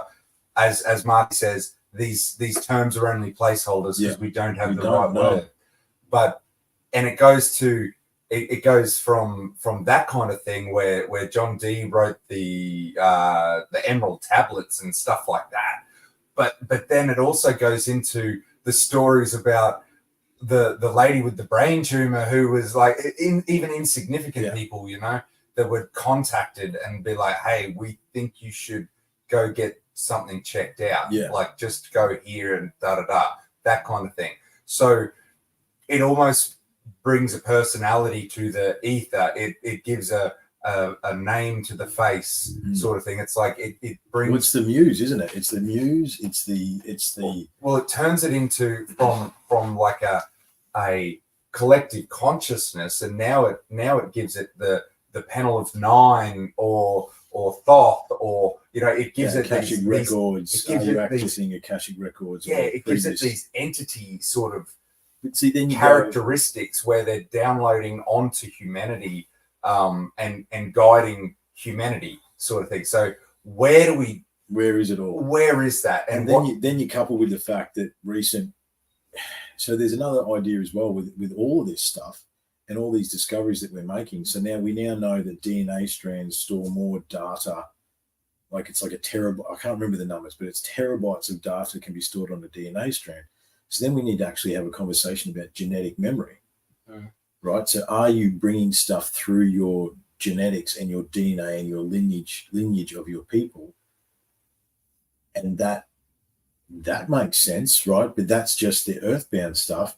If we then go, okay, what if reincarnation is real? And I feel that it is. I feel that we are a source energy. What makes me and you. I think we do come back around. That idea does resonate with me.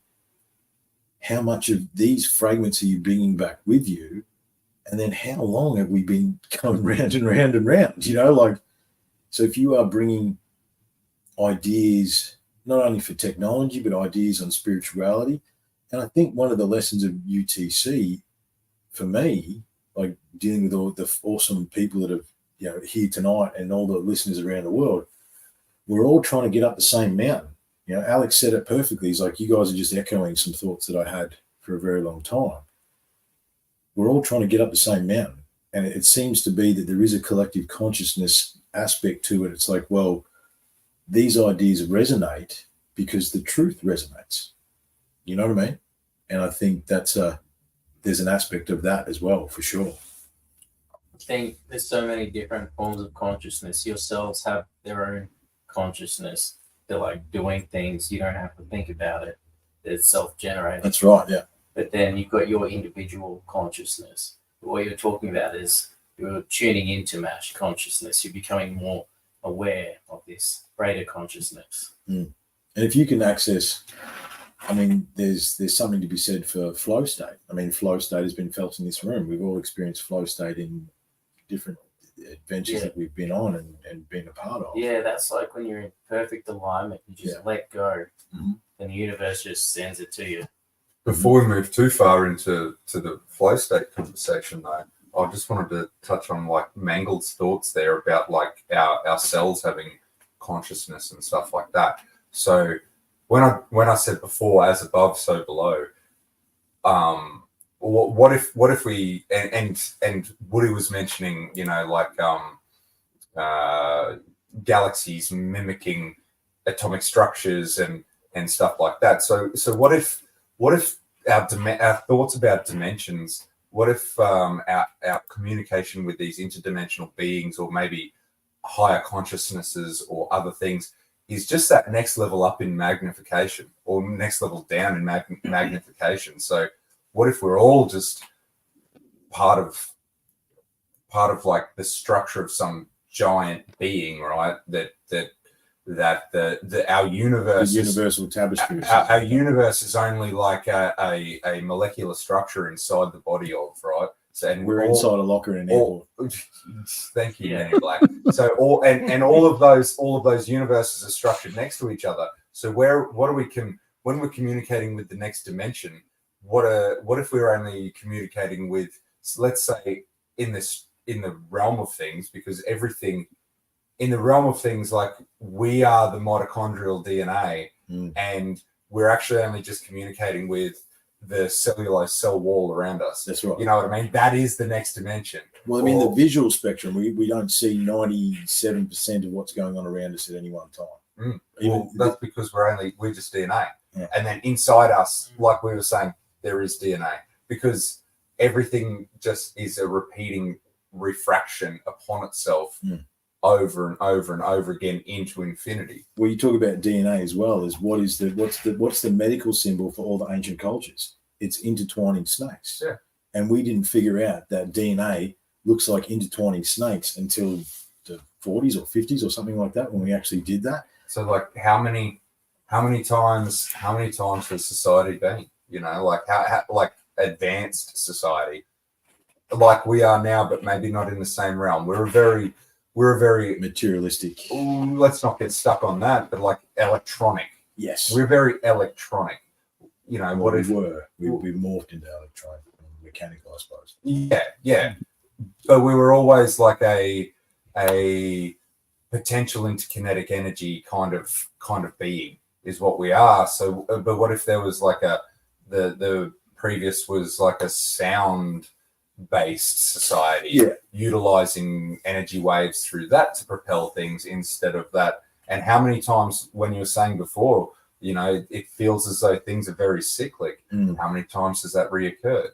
How many times has the Earth wiped itself clean and we just don't know? The yugas, and we're in the Kali Yuga. We talk about the cycles of the equinox. We're into that cycle and all those sorts of things. Well, you talk about, you know, you want to go into previous civilizations. You go back to Blavatsky with the Nazis and the 5 previous races, and the Aryans just being the most recent of those 5 races that have existed on Earth, which came from Tibet. Yeah, you know, which then ties back into the yugas. Exactly, because the swastika is actually a Tibetan symbol of peace. That's the interesting thing about that. Exactly, and it was all because Blavatsky told the Nazis to, well, because the Russians and the Germans were all sort of working together, the scientists and everything back then, and they were all into occult shit and stuff like that. But anyway, they all went and did expeditions into Tibet. Exactly. You know, like they were looking for that ancient key to victory. That's right. The edge up. See, when you go back to some of Marty Garza's stuff, but also looking into Hitler's stuff, he was obsessed with the occult, and obsessed with ancient civilization, obsessed. But on the flip side of that, it was we were talking about it the other night. You met their niece. Who was it? What's the dude's name? The Golden Dawn. Alistair Crowley was working for the Allies in World War II in the psychological warfare division and the occult division of the OSS, or whatever you want to call it, in World War II. There was another side to World War II that was actually based around psychological warfare and occult and what we would deem as, you know, witchcraft or whatever. Yeah. Well, they were like divining as to where fleets were and shit like that, because, you know, our cryptology had got so good, you know, like we're trying to break codes and stuff. Cheers, but even like outside of just breaking codes, we were trying to use what's the one where you leave your body and fly around? Astral travel to like locate shit and stuff like that. Yeah, exactly. Thank you. Remote viewing. Remote viewing. Yes, all of the above. All of those. They were utilizing everything because they were looking for that next foot up, next foothold to get. Yeah. But then you've got the FBI, the FBI, and the CIA. There's documentation. They've been experimenting with that stuff for ages. And as Marty Garza says, considering we never stopped, they just continue. Considering we're a different banner. Absolutely. Well, considering we've hijacked Encounters Down Under streaming, right? As Marty says, if you truly want to understand the UAP phenomenon, he calls it a phenomenon, I would agree with that. You need to think about what are angels, what are demons, what's the difference. Oh, g'day, Bo. I saw Bo over your shoulder there, mate, for a little while. He didn't want to. I saw Bo over the shoulder. I did want to acknowledge him, but we were in the middle of a rant. I want to throw an idea at you guys. All right. Yep. So we talk about. There he is. G'day, Bo. Hang on. G'day, Bo. Hi, Bo. Hey, Bo, I owe you a show as well, brother. I appreciate your patience, man. All right. You're on the list, man. Okay. Bo is coming on. I want some didgeridoo stuff off you as well, Bo, for UTC version 3, brother. We need some. I need some snippets to play with. Okay. Dowsing. Yeah, dowsing to ding mines. Yep. Yes, dowsing. I think that was the one. I think I said divining. That was wrong. I think it's dowsing. But it's both as well. It's divination. Yeah, same thing. Oh, thank you. Yep. It's don't they like hang something on a pendulum or something like that? Am I close? It's the divining rods. I've got Divining some rods down is two metal rods that cross over the when two they metal hit. rod. You've Yeah. done it with water. You've I done it. don't do it all the I time. was going to say you do it all the time, dude. But I thought dowsing they would do it like over a map, like, and they would. It can be a pendulum. Didn't or I swing show it. you that? What Dowsing? yeah, Fighting with the water probably way back in the day. back in the day. Yeah. Yeah. Well, yeah, we use witchcraft at my work now to find water Yeah. mains. I can find pipes, electricity underwater. I can Yeah. find Yeah. mains. That works. With Yeah. 2 copper rods. Yeah. 100%. I've got a set in the exploration bag. Proper. Yeah. So I use They'll go haywire in here if I walked across with I use silver solder rods only Yeah. because that's what we've got in our trucks. It'd be the purest thing you could find. Yeah. So we just bend the silver solder rods, make them into and Yeah. when we've got nothing to utilize, like on the ground to find things, we can go back to that Yeah. and at least get close. Get close. That's Yeah, right. 100%. Gives I us thought an it was idea. I've tried electricians. I use copper. Copper Yeah. or brass. Yeah. The ones that I've Copper or got are brass, brass. Yeah. because I've they're got high brass conductors ones. Yeah. Yeah. of electromagnetic field. Yeah. I've showed a couple of electricians on a job once, and they thought it was absolute BS. And I'm like, yep, I can do it. And then I gave it to one of the boys, and he could do it as well, and the other one couldn't. So Yeah, you go. Michael's saying he everyone finds can do it. he's divining at his old job for water mains. Yeah. 100%. It works. You know. One of the old boys showed me. Yeah. At work, but yeah, Woody showed me way back in the day. So I want to throw an idea at you guys, right? So obviously we've ended up in this electric, materialistic, capitalistic society, right? That has systematically destroyed any evidence of the old history, right? And we know that, like that, the UTC has basically been dedicated to that and revealing that other side. I had to zoom out, right? So 12,800 years ago, the world ends. Okay, so let's just assume a few things. I know assumption's the mother of all fuck ups, but let's just assume a few things for this theory, okay? Don't let the truth get in the way of a good story, all right? So prior to the cataclysm, let's pretend that Atlantis, for want of a better term, existed. They were the scientific/spiritual society that used energy, sound, vibration, stone circles, all the things, the remnants that are left behind. Alternative to that, now it sort of goes back to the Palladians versus the Orions, if you really want to go that way. Okay, so let's pretend the Palladians are the science and the spiritual, and the Orions are the materialistic and the capitalistic. You know, one of the arguments Graham has always put forth, but he didn't do very successfully on the JRE show, was as we sit here now, there is undiscovered tribes in Papua New Guinea, 2,000 k's north of here, right? There's undiscovered tribes in India, in Africa, in the Amazon, still to this day. And there is different versions of society and civilization that exist. So the cataclysm's coming, right? What's the story? The cataclysm's coming. We know it's coming. Build a big boat, right? That's the Noah Ark story, right? So then the question is, who's going to build the better boat? Is it the materialistic society or is it the spiritualistic society?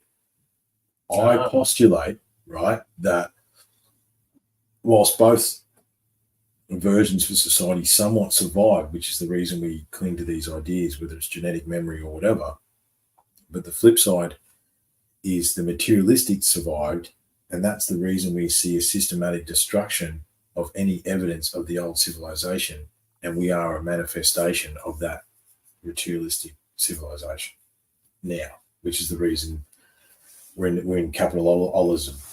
So to add to your thought process before we move into discussion. So let's say underground's a lot to do with it as well. let's like Cappadocia. Cappadocia, here in KU. Let's say that South America, the Europe. prevailing civilization, the dominant one, was the Pleiadian style, and they kept in check the materialistic exactly. One, and then like you're saying, to add to your story, so they were existing simultaneously, but one kept the other in check, and then a cataclysmic event enabled one to prosper, the one that was being kept in check because of its materialistic, because its ability to build. It valued those certain things, will build certain things, maybe things that don't last very long. You know what I mean? Like if you're building a lightweight boat that floats on water and not a megalithic monument that will last eternities, then you're building ethos is structured in a different way. And it just so happened that a cataclysm favors one over the other. That's right. So the echoes of one are what are the mysteries that make up the world that we're continually trying to investigate and work out.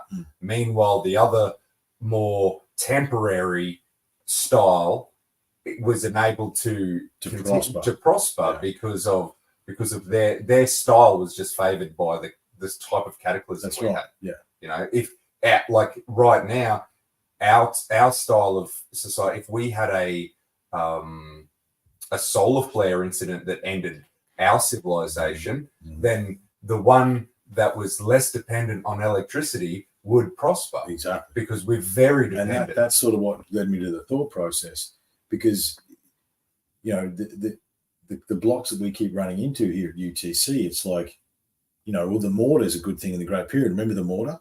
And still to this day, someone Google what is the mortar in the Great Pyramid made out of, and there's one statement. It's made out of an unknown substance that we can't identify and no one knows about it. And that's it, full stop. Wouldn't you think the glue that holds the Great Pyramid together would be a little bit more of a curious thing to look at? Yeah. You know what I mean? Yeah. Like, but they control the narrative, you know, and we saw, you know, bringing it back to Graham and Flint. Flint is an agent of that narrative. And he is the agent of that narrative. And I wonder whether that's the society we're living in now. And we go back to the consciousness, the source. We knew that stuff, boys, at some point. We were that civilization at some point. And then that cataclysm happened. And yeah, you put it beautifully, I guess, allowed the other side to prosper, which then they systematically destroyed whatever was left of the previous civilization that understood the source, this source energy, create energy that Woody is talking about. You know, like it's hence why the message had to be perpetuated in secret. You know, hence the formulation of secret societies. We come around full circle. It's the triptych, the echo of the triptych through. And even the Masons have obviously been corrupted by that side as well. I think the Masons originally held the secret of the stonework and the ability to work it and whatever that surrounded. But, you know, we'll see, that corrupts absolutely, doesn't it? And that's the thing. Everything, no matter how pure it begins, we have this element of corruption built into humanity, and it may come from the warring factions, you know what I mean? Because it always seems like everything, no matter how pure its intention to begin with, religion, for instance, becomes corrupted. Yeah. Well, you know, going back to what me and Daniel were talking about on Monday, it's the force, right? It's the dark, it's the light, it's the balance, you know. And if you want to bring it to right now, we are in that battle. We are in the battle for the dark versus the light.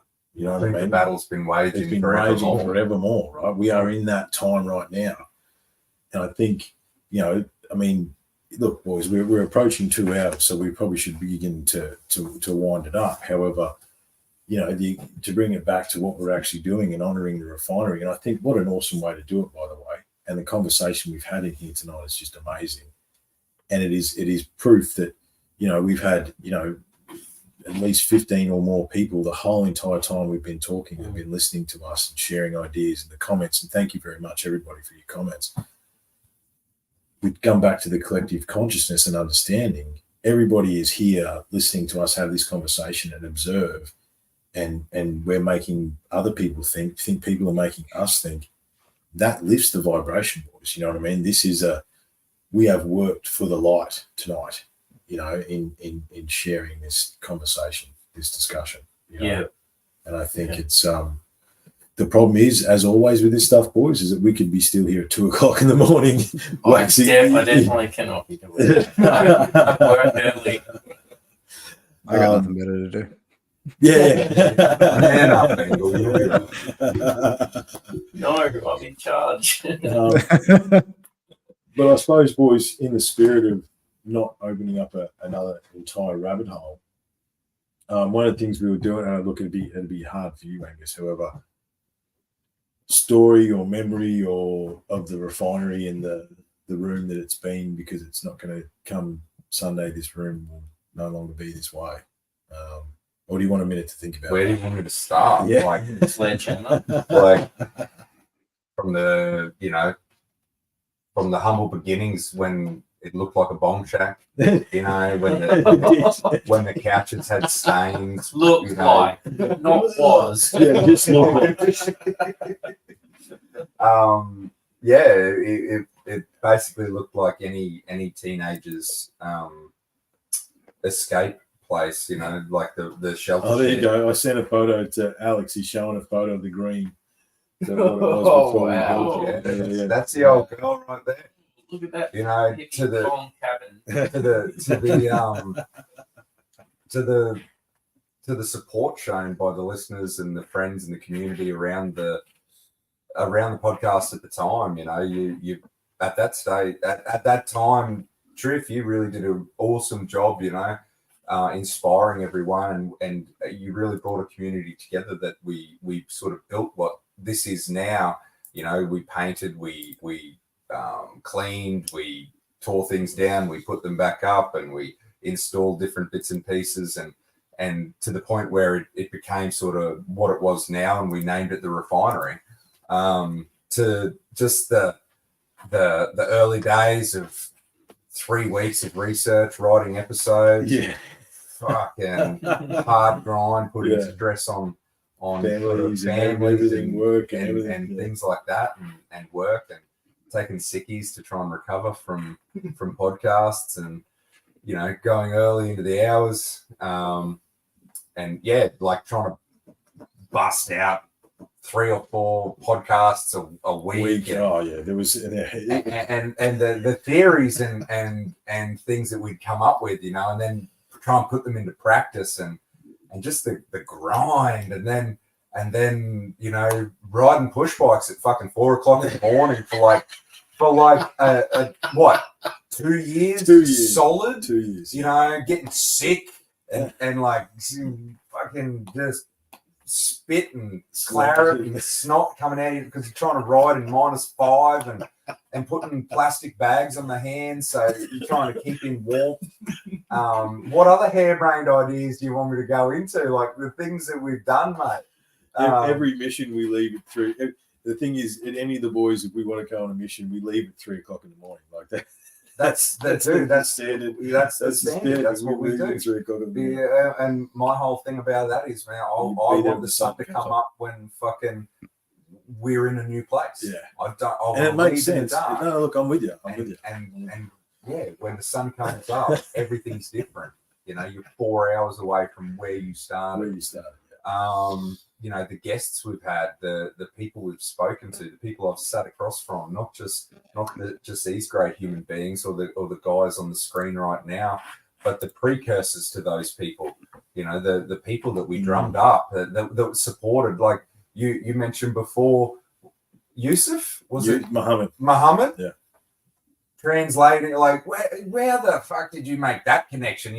Like to translate the gospel to Malta to Europe to yeah, man. I still remember the first time you're like there's people in Norway listening to it. Yeah, Sweden. And how mind blown we used to get, and like, oh, we're up to like 1,000 downloads, 500 downloads. We'll do a celebration episode, and stuff like that. Like there is so many, dude. We've got 7-8 years of memories, and I'm barely brushing the surface of what they are, but it's been an amazing journey, man, and it's been a fun trip. It's been awesome to come along, and I'm honored that you enabled me to partake in this thing that is UTC. Yeah, and the thing is, that's awesome, and thank you very much for those kind words. And everyone, we because we've been stuck in our chairs having a deep conversation, no one's got a drink left. But yeah, raise your glass, boys, and no one's got a drink left. Have a little bit of water. Yeah, a little bit of water. But it's insane. And I think the thing is, this is only this has been really awesome, and I think I want to do this again. The fact that we're here and everyone's here, like I think this is something that we could actually do more of, and just to sit here and have a Just go hanging live. out. Yeah, hey, go live and Yeah. have a conversation about You it. need to get off the arse and create your own one instead of stealing Anthony's. No, Anthony was right. Anthony's post was a bit cheeky. He's like, Driven's going to steal EDU's stream because he got in trouble with Facebook. If I put up a streaming thing, it goes nowhere. It doesn't go anywhere. Oh, fair enough. Yeah. I got shadow banned during the chaos. But yeah, look, boys, how do we encapsulate? And again, as awesome as this room is, you wait. Give me a month, and you will see the upgraded version of UTC. I might send it out to the boys in the ether there. Ben, you just turned your mic on, brother. What you set it off every time I say that. Make it your own, Trev. It's yours, mate. Yeah. Yep. Well, 100%. Couldn't agree more, Ben. Never wise word spoken. I think the thing is, boys, is that I got stuck in a place where I thought I had to do things, and as I said to Daniel on Monday, what I realised is unlocking the code is whatever the fuck I say it is. You know what I mean? Like, Yeah. that's Exactly. that's It's not only what you You say it did is. say that and you did not stutter. no, that's right. It's not only what you say it is. It's about finding those moments to harness the ether, the interdimensional beings, to ask for the downloads, to ask what direction, where should I go, what should I do? You know, ask the ever loving universe, you know, the God force. That's what you should lean on, because that's the pure intent that we've always said. You know, we never marketed the podcast because it was always about organic growth. You know what I mean? We never did it. We never did it for the monetary. No. It's like that's not what we were there for. No, What did we say the other night? Where focus goes, energy flows. Yes. Right? I love that. Focus. It When is. you It's told me awesome. that. It's when focus Yeah. goes, energy flows. Dude, Right? that's the new feeling is healing. It is. And that's what I said to him. Yeah. I said it's going to be on a t-shirt. That's the next Yeah. shirt. That's the next shirt. Where focus goes, energy flows. And it's fascinating. Like for those, I did an extended episode about my feelings of the studio. However, just quickly, how I came up and how I figured out how to move forward was staring at a key that's up over there, because obviously it's called unlocking the code. And actually, what about you, Bo? Have you got anything you want to say, mate? Bo wants to come on. He's got some theories he wants to throw at us. But have you got anything to say, brother? Because I know you've spent some time listening to us. And any thoughts, brother? Not on the spot, no. Oh, come on. I'll give you a couple of minutes. I'll come back to you. Alex, what about you, man? I mean, Alex is a recent but very valued addition. We've had a lot of really cool discussions, and probably will be on an adventure. I'll probably be on an adventure with Alex in the near future. Stay tuned for that. Yeah, looking forward to that. Look, when I was listening to the episode, your latest episode today, you sort of, and even in a text message the other day, you mentioned something about evolution. And I think, you're right. You've been doing this for 7 years.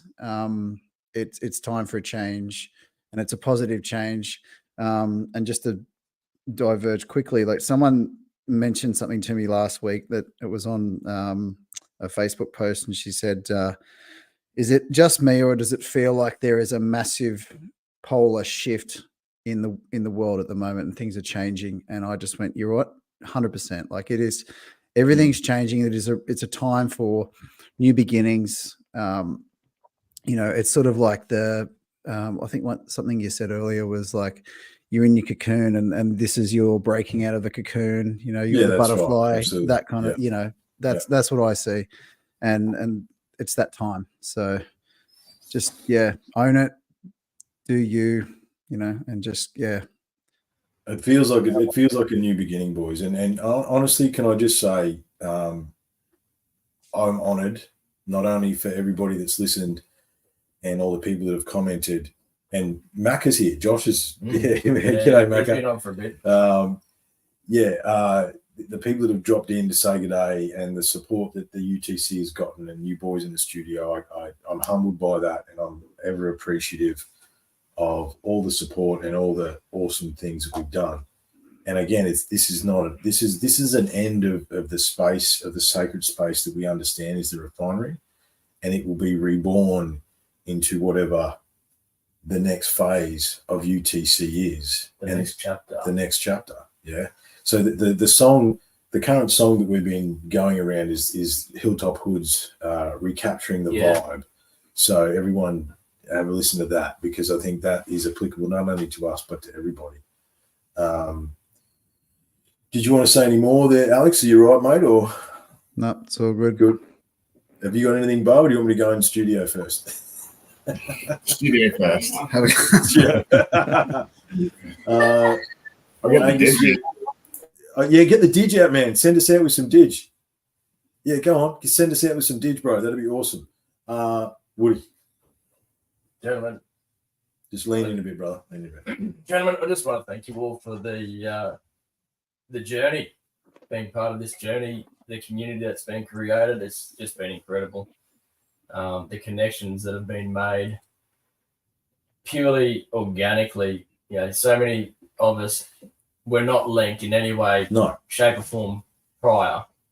And through one chance encounter with this guy, I've reconnected with a guy that I went to school with 20 years ago. I've connected with you. Things happen for a reason, and this connection is all part of the journey. Thanks, man. Beautiful. Yeah, Angus is the center in some ways. No, it's the same here. Like, I would have never nearly got my face mauled off by a jaguar if you didn't invite Trippin to your work camp out of Texas. And Yep. I got to go along as well. That's right. And I nearly got eaten, which was awesome. He's a bit cut up that he never got eaten by a puma or something, but it didn't I happen. just don't wanted know. to go different than everybody else. Like, He just wanted to Yowies go down won't here. touch me. The Yowies won't take me. And They just throw hang on a sticks minute. and rocks. Throw rocks at Did you. Robbo say he was frolicking naked in the river? I'm sure that's what Robbo said. Yeah. Yeah. Yeah, there was definite nudity involved. So hey, Yeah, okay. look. However you wish to go now. I'm just So you think I'm so that happy. that big cat was purring at you? Anyway, listen. He could smell you. We were trying to be like deep and meaningful, and you're just like, I didn't get eaten by a big cat. No, you didn't. It's okay, man. Like you're fine, bro. But did you die? Exactly. Did you die? I was kind of complimenting it. No, and thank you. I He took felt it it. behind every good man and his podcast is Yeah. a demented next door neighbour. Right. That's the moral of the story. I see. Hang on. So Clinton saying you were chasing the cat naked. That sounds like a bit of part of the story. I think that's. Wow, dude. Yeah, you were probably purring at the cat. Episode I can't 300. That's a was it no, what was it? Trent, what was Walton's name? Yeah, Trent. Trent Walton. That's a Trent Walton. No, Trevor. story. Trevor Walton. Yeah. That's Trevor Walton story all over. Yeah. It's like, did you see where Mangle went? Yeah, I don't know. Last I saw, he was purring at a cat. Man. It's getting PGA. Yeah, that's right. Did it turn 90 though? That's the question. So, It did. when your dick touches the water, you've gone too far. Exactly. And everyone gets a go. We should organise another trip. I want to go on this one because if there's anything cryptozoological in Australia, you find this motherfucker here. Yeah, exactly. He's like a magnet. He's like a How magnet. about, thing how, having about, how trips. about next time, instead of just hunting the riverbed like where we found everything is now, instead of walking, like, how about we go up to the back of the national park, like where we were, Oh yeah. and let's tap some trees and throw some rocks and see if we can stir some yowies, Yeah. have a mangle experience. Angle experience. No guns.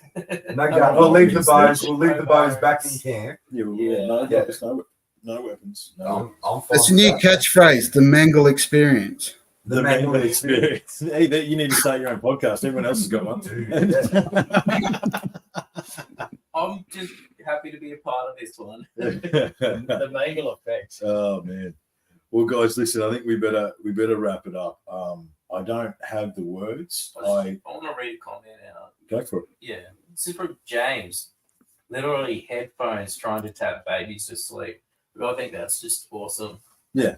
Just like listening in, like doing other stuff. That's what a podcast is for. But Dad life. Live.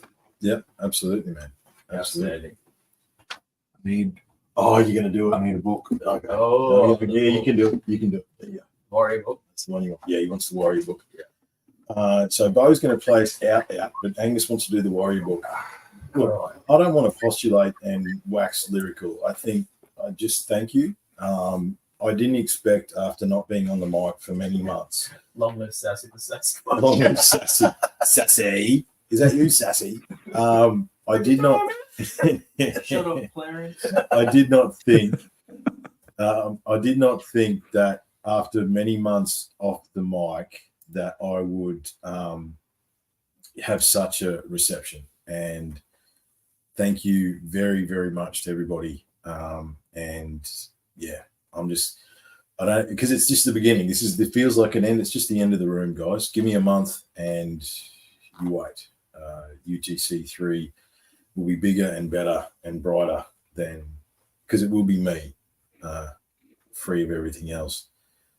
So what Mr. McDermott has done, and actually you talk about moments in UTC, Bodie Sanders' book, we've used these books to encapsulate a show. I think that's the warrior lifestyle he's got there. Correct. I actually speaking of cool guests, Dr. Bodie Sanders is awesome. I've had him on twice. He sent me books with personal signatures, and I Bodie Sanders, right? At the end of his podcast, I used his own book to do it, and it blew his mind. It was really cool. It was very, very cool.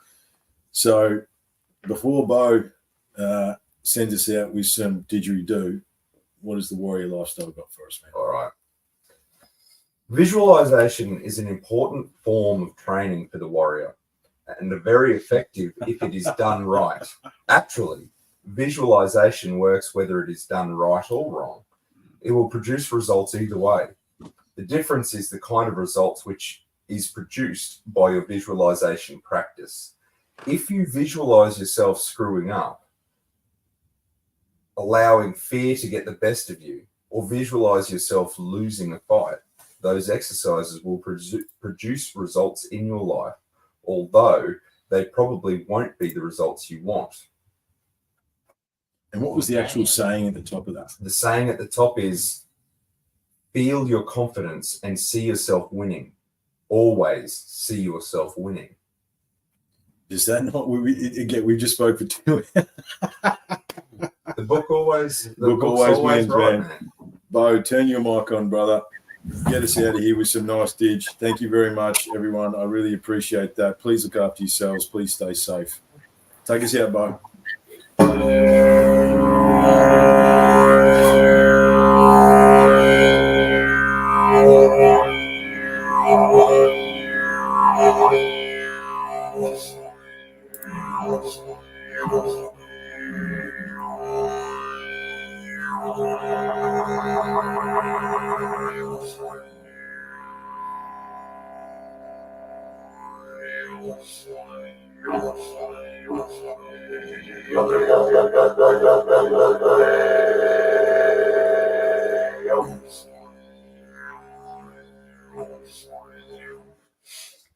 Thanks, man. Thank you.